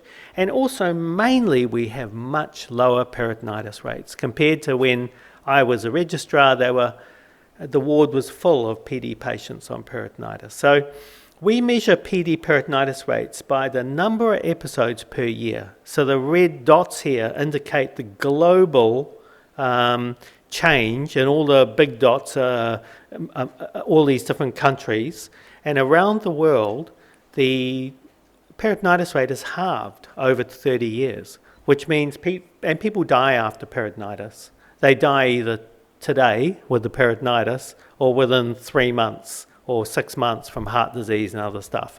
Just like people get heart attacks after COVID, after peritonitis, people get heart attacks. So it's not just a peritonitis, it's always a peritonitis. And New Zealand's done all right. We're kind of the worst in the world, except for Scotland. Scotland are worse than us. But we still have one of the highest peritonitis rates in the world, but even we've gone down by 50%. So we're doing a lot better, and that's saving lives. There's only a couple of clinical trials which have randomized people into HD and PD and said, what is your survival like? One is from Holland, one is from China. If you put those together, there's around about a 47% lower mortality risk in people on PD. Now, I don't want to, you gotta be very careful when you interpret this. This is people who are eligible for both, not everybody. So if you put everybody into those studies, I'm sure PD would do pretty badly. But in people who can do both, you should really try to get them on PD because they'll live a bit longer. That's what the data tells us. Quality of life. And this is also reflected by Cochrane analysis of observational studies as well. There's not as dramatic a lower mortality, but it's still there. Now, what about quality of life? There are countless studies on quality of life between HD and PD. And in general, it's a little bit better on PD, although I've got some comments on that. First of all, when we talk about quality of life, it's a really hairy thing. If somebody asked you to define quality of life, you'd struggle if your younger sibling said, what do you mean quality of life? You would struggle to define it, right? There's so many different things in quality of life. There's family interactions, there's how you feel physically, emotionally, mental health, all that stuff. So a lot of quality of life stuff is a bit so-so because people don't really define what they mean. So in the China Q study, which was one of those randomized controlled trials, they actually reported each different quality of life thing. And if on this graph, you don't need to understand a lot of stats, but if the dots and the whiskers are to the right-hand side, it's better for PD. If it's to the left-hand side, it's better for HD. I want to make two comments here. The first one is almost nothing is that side favouring HD. Most things are that side favouring PD. What is lower here is the symptoms of kidney disease, symptoms of kidney disease. fluid overload, all the uremic type symptoms, and less pain. And also here, sleep is better. Now this was China. Not many people are APD, so it's hard to generalize that. But the randomized controlled trials would say those are the major things. If you're talking to patients, you can say, look, on PD, I think you can do PD. I think you're good for that. I think you'll probably sleep a bit better. You'll probably have a bit less symptoms, and you may live a little bit longer. As I think fair and balanced, then you can say that. So in patients who are reasonably able to do both modalities, survival and quality of life is as good on PD and likely to be better, in my opinion. I think there should be people on PD. I don't think it should be 100%. I don't think it should be 0%. I think it should be 20 to 25% and captured very carefully. What about patients and convenience? This is ultimately why people choose to do PD. Probably the best paper is from Germany on this, and the main reason people choose PD is HD, as they say, I need to see my doctor frequently. And sometimes that's true, sometimes it's BS. And you've got to evaluate that, and that's the major thing which people who choose in-centre HD think about. For PD, it's invariably, I want to be independent. And so, are we supporting people to remain independent? There is a few things that we're looking at these days with assisted PD, other technical things. But one thing I want to show you from New Zealand as well as overseas is that when you look at the trajectory of people's quality of life over time, so this is when they start, this is years, on PD, I've mislabeled this one on should be down here. On PD, their quality of life goes down faster the more they're on PD. And it doesn't matter whether it's physical or mental. So they fade faster on PD than HD or home HD. In New Zealand, it's exactly the same. So here is their at PD and HD at 0 time when they start. All these different domains of standard of quality of life are the same. At 1 year, HD have improved. At 1 year, PD have not improved. And this is in several hundred New Zealand patients. So I think that PD is associated with a greater physical drop-off in physical and social functioning despite comparable general health. So, just to wrap up, a summary, PD is alive and well, it's safe and convenient, but I think given that people fade faster on PD than they do on HD, I think we need to wrap around additional stuff to them. It's not being done, I don't think. Overseas, I see a lot of different models of PD which involve a lot more psychological care and support given to patients who do PD. And I think the money's there for it. Instead, it's going into a cath lab. That's it. Thank you very much. Any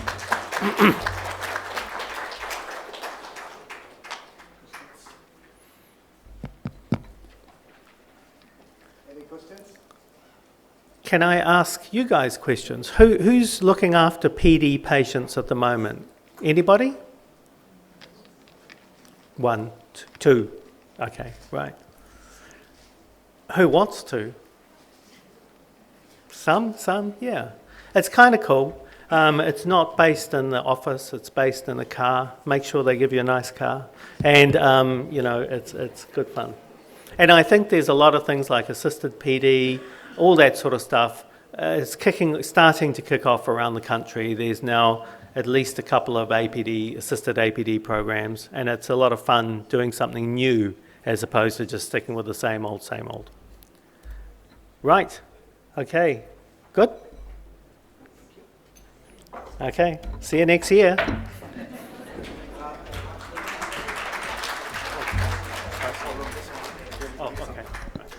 Thank you, Dr. Mark, for your insights on PD.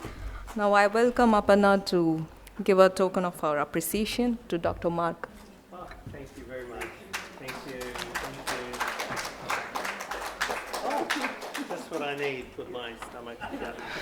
See you later. Thank you. See you. Up next, we are delighted to welcome Helen Davier, who will be talking about the National Renal Network. Helen is a program manager in the National Clinical Network at Health New Zealand, brings over 20 years of healthcare experience across New Zealand and the UK. Helen has led both community and secondary care services through her extensive background in service and business management. She holds a master's in healthcare leadership and management, a graduate diploma in information systems, and a bachelor's of art. Outside of work, she enjoys life in Tauranga with her family and a lively collection of pets. Please join me in welcoming Helen Davier.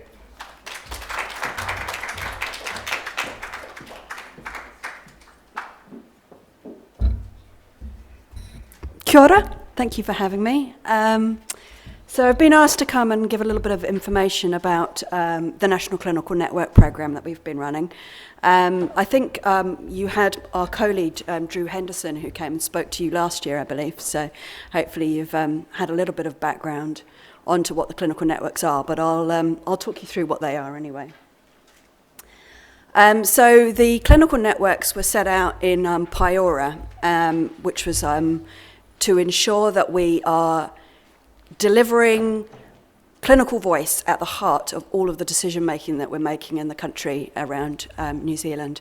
So that was what they were established to do. So basically, one of the main reasons for the establishment of clinical networks was to reduce the unwarranted variation that we see across the country and to ensure that we had clinical decision makers reviewing that unwarranted variation and making recommendations about how we could improve things. And so I think the team itself sits within the Chief Clinical Officer's team. So we report into Richard Sullivan, who reports into the Chief Exec. So we are surrounded by the clinical chiefs. That's who are within our group. And I think a large portion of what we've been doing is looking at improving guidelines and standardising care, and then also trying to make recommendations and developing innovative solutions around how we can fix some of the really intractable problems that we are seeing in healthcare in New Zealand. So this is a complicated slide which basically tries to give you a bit of an understanding about the structure. And so, as I've said, the main drivers are around driving change and consistency, reducing inequities, and also we play a role in informing national decision making around investments and workforce planning, and sort of basically ensuring that wherever you live and whoever you are, you receive the same outcomes. So that's around equity. It's about ensuring good access to our services. And so we as I've sort of discussed previously, this is around developing national standards, identifying variation, tracking that, and then developing solutions that we feel that might address some of that unwarranted variation. As I've said, we report into a National Clinical Director who reports into the Chief Clinical Officer. So that's the structure within the service. So I've talked about equity. We know that kidney disease in particular, or a lot of our long-term health conditions affect people differently depending on their ethnicity, and we have an obligation under Te Tere to ensure that we are delivering equitable services in partnership with Māori and Pacific communities and delivering better care.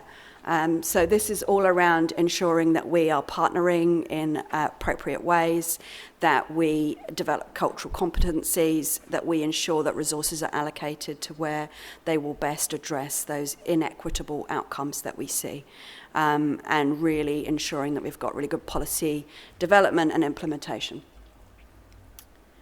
So there are now 14 clinical networks across New Zealand that we've established in the 2 years that we've been set up. And we've broadly divided them up between sort of system and long-term conditions, and then the ones that support the delivery of the aspirations around health targets and fair access. So you can see that renal is up there, That's the network I currently look after, and I'm also providing a bit of program support to CKM, which is the cardio-kidney metabolic disease, which is a collaboration between diabetes, renal, cardiovascular, and stroke networks.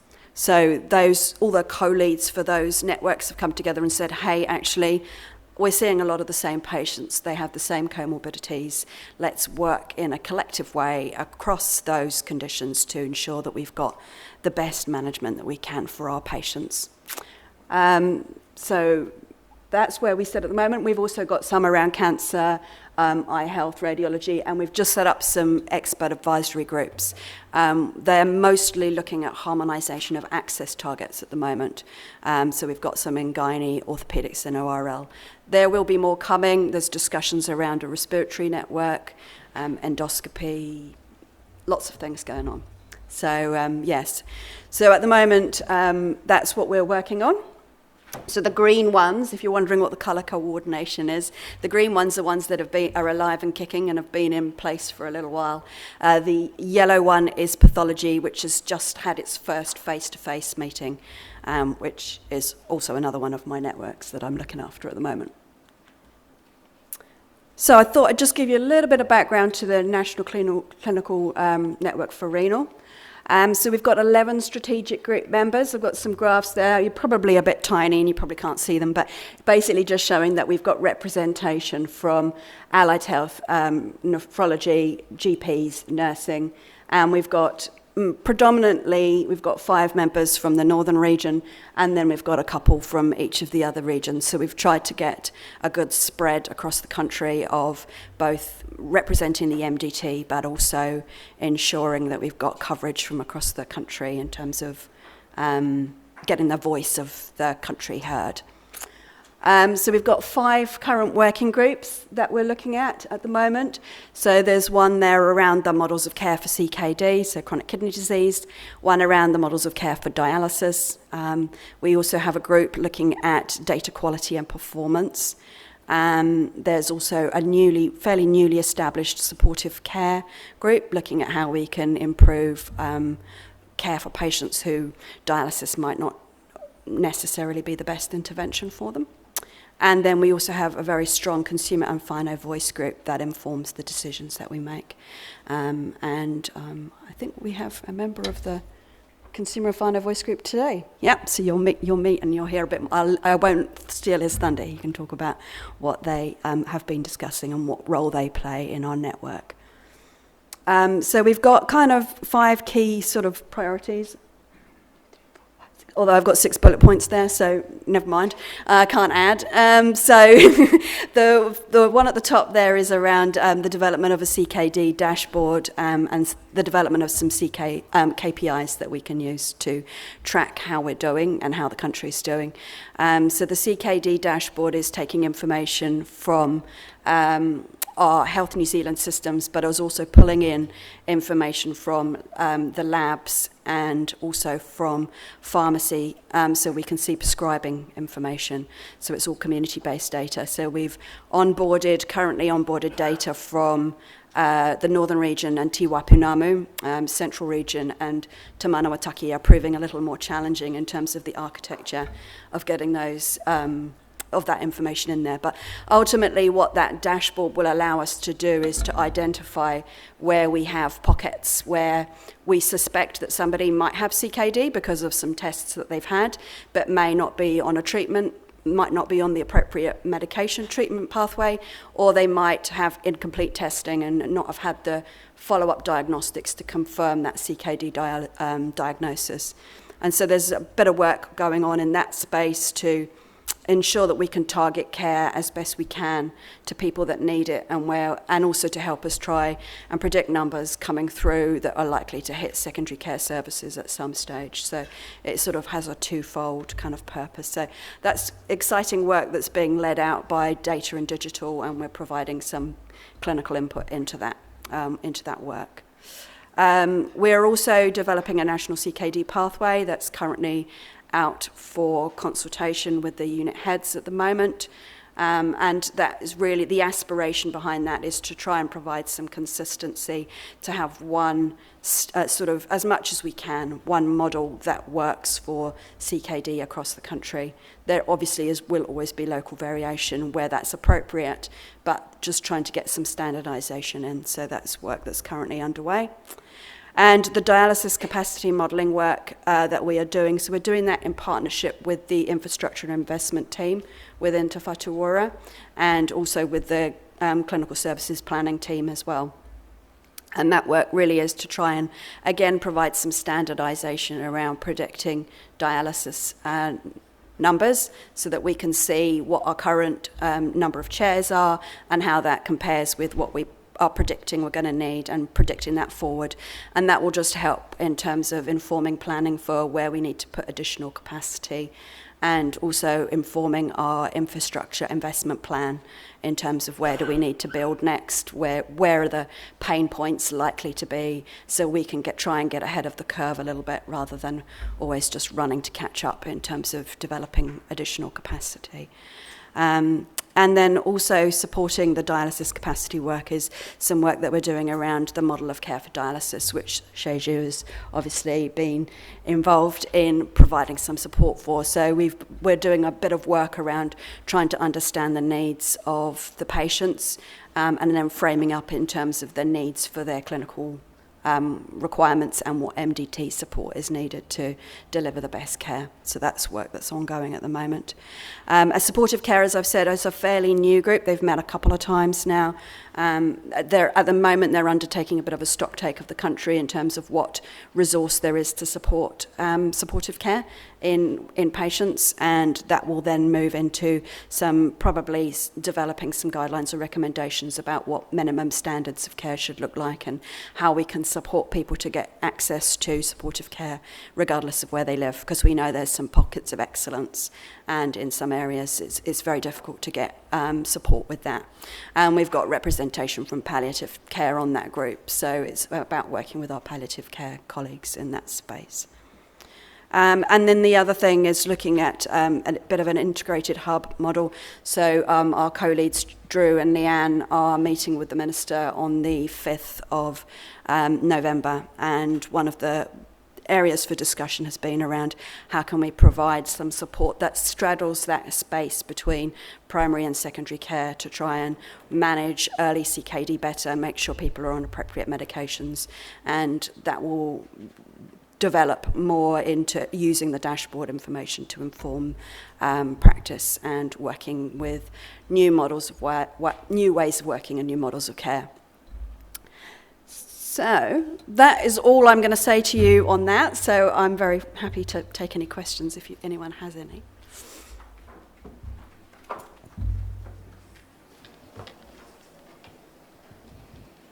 Any questions? Okay, thank you.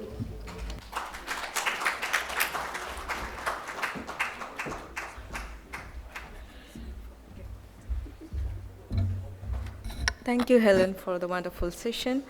Now I welcome Mary to present a gift for our speaker.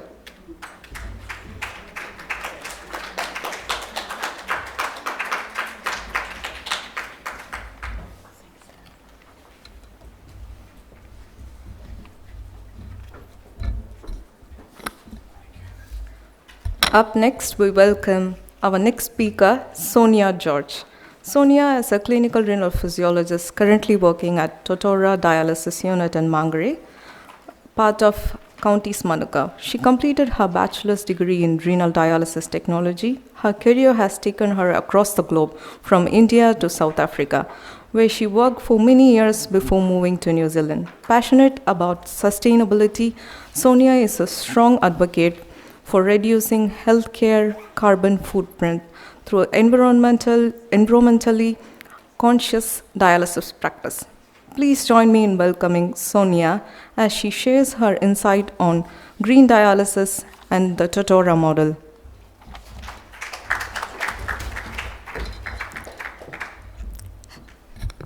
Hello everyone, I'm Sonia. I'm a clinical physiologist working at Totora Dialysis Unit, which comes under County Manukau DHB. I'm so excited to share our green dialysis journey at Totora Dialysis Unit. As you know, green dialysis has become a burning topic of today. It is about making kidney care more environmental friendly by reducing waste, conserving water, lowering energy use without compromising patient care.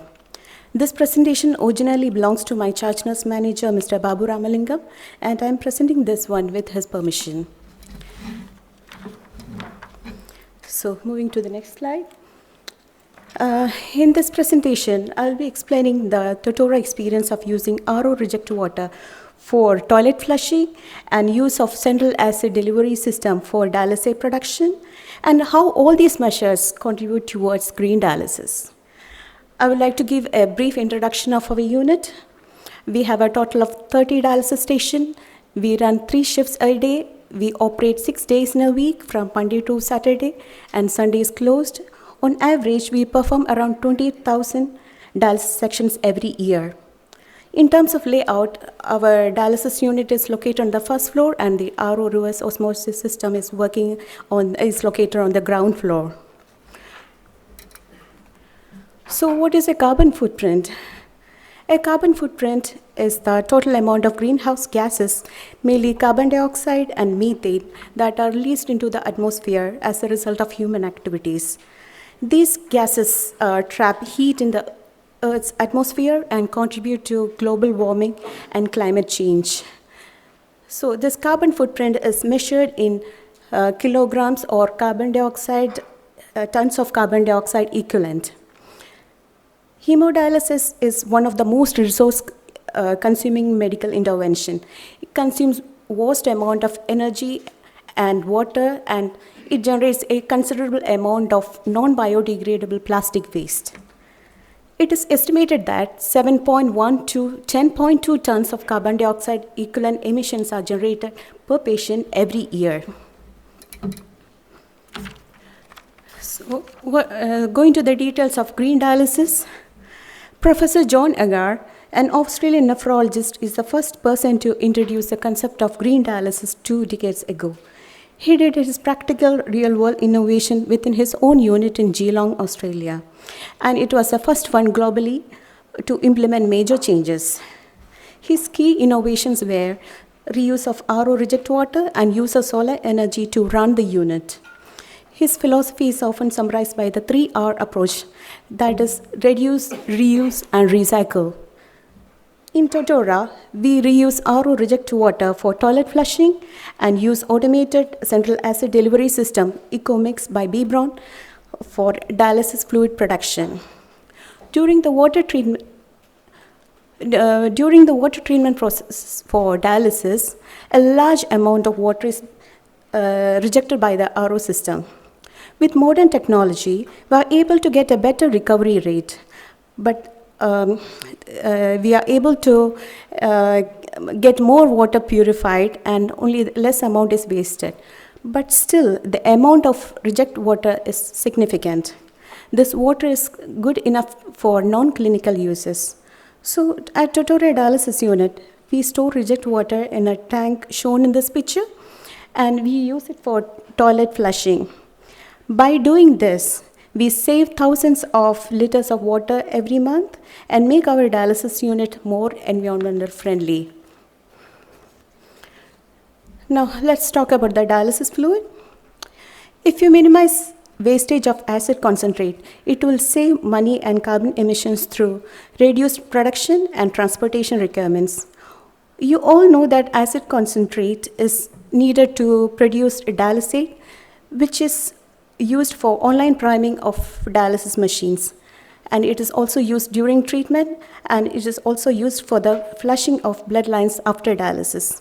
In Australia and New Zealand, individual acid cans are typically used for each dialysis sections. And individual canister volume ranges from 3.5 to 4.7 liters. And with the 1:45 dilution, we are able to produce 150 to 210 liters of dialysate. In Totora, we did an internal audit to see the carbon footprint of individual canister. We use Bebron Dialog IQ machine, and we use Bebron acid concentrate shown in this picture. The volume of the can is 4.7 liters. Any acid not used during the treatment is usually discarded. With standard dialysate flow of 500 ml per minute, we have 1 to 1.5 liters of unused acid wasted with each dialysis treatment. As I discussed earlier, we do 90 treatments a day. So with 90 treatments, if single cans are used, we may generate 135 liters of unused acid waste, which is equivalent to fill 25 plastic cans. The price of acid concentrate is currently approximately $2 per liter. So just imagine how much money is wasted with unused acid concentrates. To summarize, purchasing acid volume in excess of that is required for dialysis treatment is costly and it is wasteful. And we also need to consider that it takes a lot of storage space and needs manual handling. Have a look on this picture to see the carbon emissions from single cans. You see the package and the plastic waste generated by the empty cans and the pallets used for the packaging. Carbon emissions from transportation, manual handling, and storage space needs to be considered. Optimizing acid concentrate consumption. This is a paper published by Australian and New Zealand Society of Nephrology. It has some recommendations, like we can estimate how much dialysate is needed for each dialysis section by checking the duration of the treatment and the dialysate flow rate, and this will help to choose the right acid can size, thereby reducing waste. Studies show that increasing dialysate flow beyond 1.5 times the blood flow rate does not significantly improve dialysis clearance. Some machines like Fresenius have autoflow function, which automatically adjusts the dialysis flow to blood flow. And this will significantly reduce both water and acid concentrate usage compared with standardized dialysate flow rates. Use of HDF post-dilution increases acid concentrate use by 15% per treatment. And if it is HDF pre-dilution, the acid consumption is 30%. The above-mentioned paper also talks about using a central acid delivery to optimize acid concentrate consumption.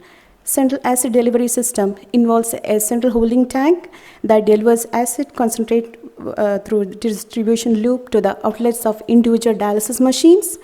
This ensures that only the volume of acid required for the treatment is used and nothing is wasted. In addition to avoiding the waste of acid, this reduces packaging, manual handling, cost, and carbon emissions from production and transportation. The methods of acid concentrate for central delivery can be either delivered via a tanker truck to a central holding tank, or it can be delivered in large packages, or it can be mixed on site from dry powder and stored in a central holding tank. Tanker truck delivery of acid concentrate for CDS is being increasingly used in UK and Europe. However, this mode is not economical for most dialysis units in Australia and New Zealand due to distribution distances. Central acid delivery system mixes a dry acid powder concentrate with RO water and stores the solution in the central holding tank, from where it is distributed to individual dialysis machines.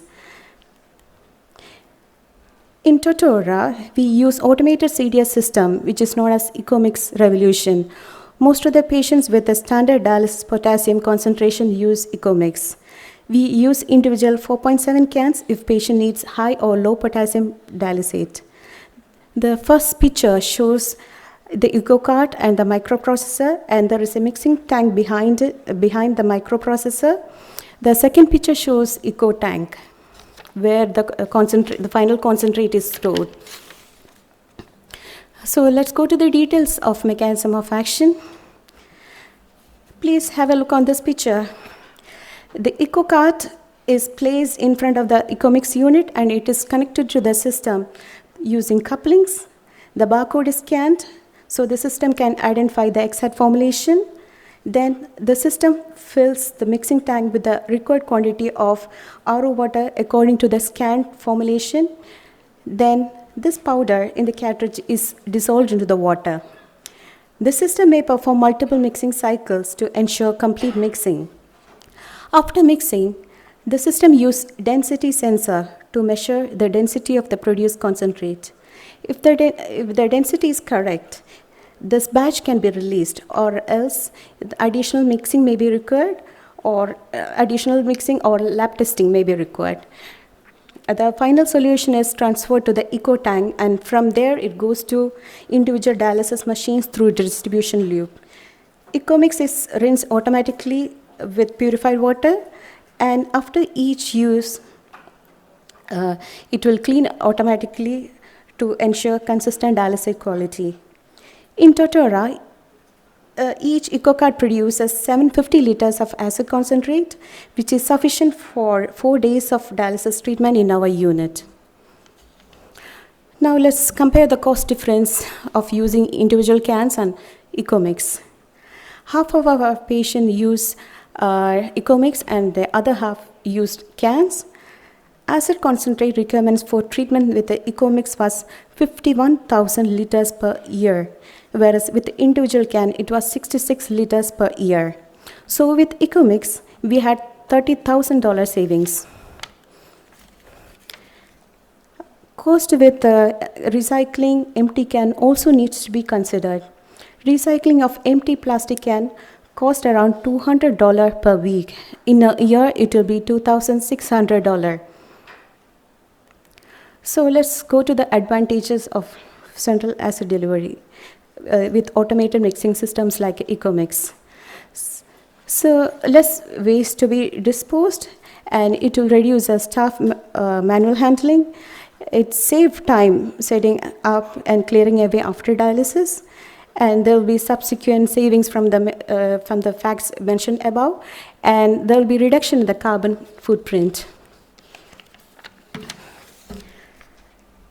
The Ecomix revolution can handle multiple acid concentrate type by using different EcoCard cartridges.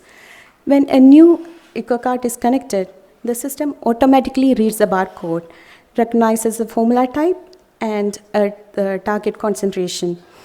It then adjusts the water volume and mixing parameters accordingly. So it can safely prepare multiple concentrate types using the same machine, just by swapping the cartridge, not by changing hardware. All you need is different eco tanks to store different concentrate, just like the one shown in the picture. This paper shown in the slide is based on a study done in 30-bedded dialysis unit in the UK after switching to CDS from individual cans. The study claimed carbon emission reduction of 33,841 kilogram per year. With the above reference, Totora can claim that it has been contributing 17,000 kilogram per year. So let's go to the limitations. Limitations with the automated delivery system are: you need space for storage tank to store different concentrates. You need to consider the capital expenses of installing the concentrate distribution loop, storage tanks, and mixing devices to the new units. And you also need to think of the fact that retrofitting an existing dialysis unit with a new system will add expense. So, to conclude, the dialysis team should review the design of the current and future dialysis centers, as well as policies to determine whether reduction in carbon emission can be made or not. And also, investment in modern technology might help to reduce carbon footprint. And you can take Totora as an example for this. I would like to acknowledge contribution of Divaram for installing water treatment system in Totora, and Bebron for installing Ecomix Revolution. Countess just took over the unit from Bebron a few years back. These are the papers used for reference. Sustainability starts with each of us.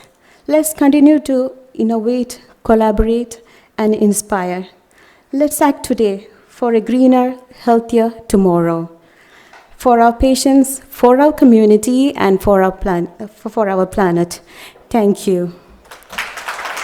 Any questions? Thank you, Sonia. Any questions? So, Sonia, just one question. What is the testing regime for the loop? Do you do any microbial testing or? For the ecomics? For the ecomics loop. Actually, at the moment, we didn't have any issues, and we do for RO, we do every month. But for this one, we didn't have any problems so far, and we never did it. Have you got any plans for the future? Sorry, if it is a tricky question, I'm just wondering, because it's a distribution loop, and how do you ensure that microbial growth is not there? We check machines every month. We check dialysate every month. So we know if it comes positive, then there will be some problem. Okay, thank you. I will answer the question. We are doing the RO water test. Every month we are doing the endotoxin and bacteriology test, and also we are doing the dialysate twice a year, and then online fluid once a year we are doing it. Yeah. Even though ISO standard says that diafilters are there, no need to do it, but we have to, here and there, sometimes we get the positive results, so we do the quarantine. We have got the policy and procedure, we quarantine the machines, and then we do the end loop or water, and also we check the dialysate. So far, we don't have any problem. Thank you.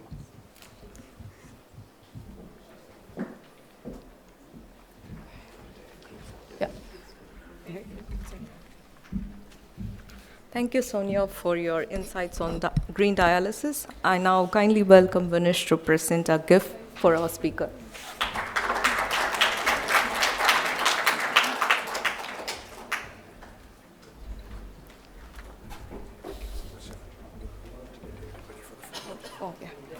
We welcome you all onto the stage for a short group photo session.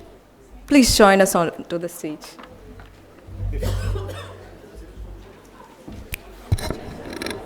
Before we move to lunch, please, can we have a group photo? Please, come on.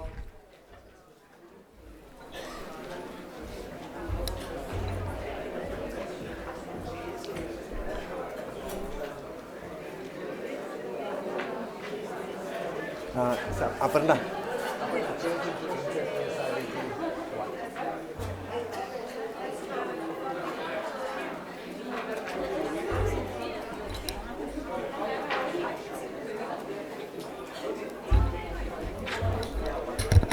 It won't be going on Facebook, don't worry. Yeah, we're looking forward for something like this for the memories.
Okay.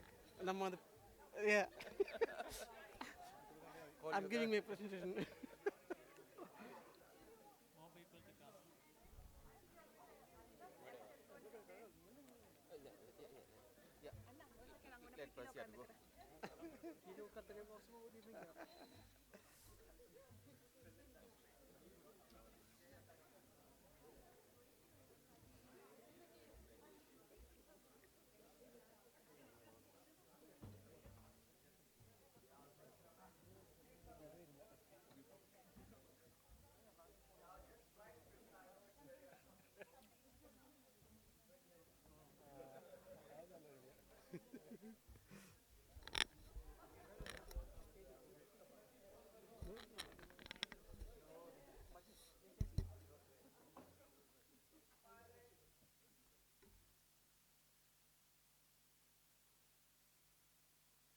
Photo எடுக்கும்போது பேசக்கூடாது.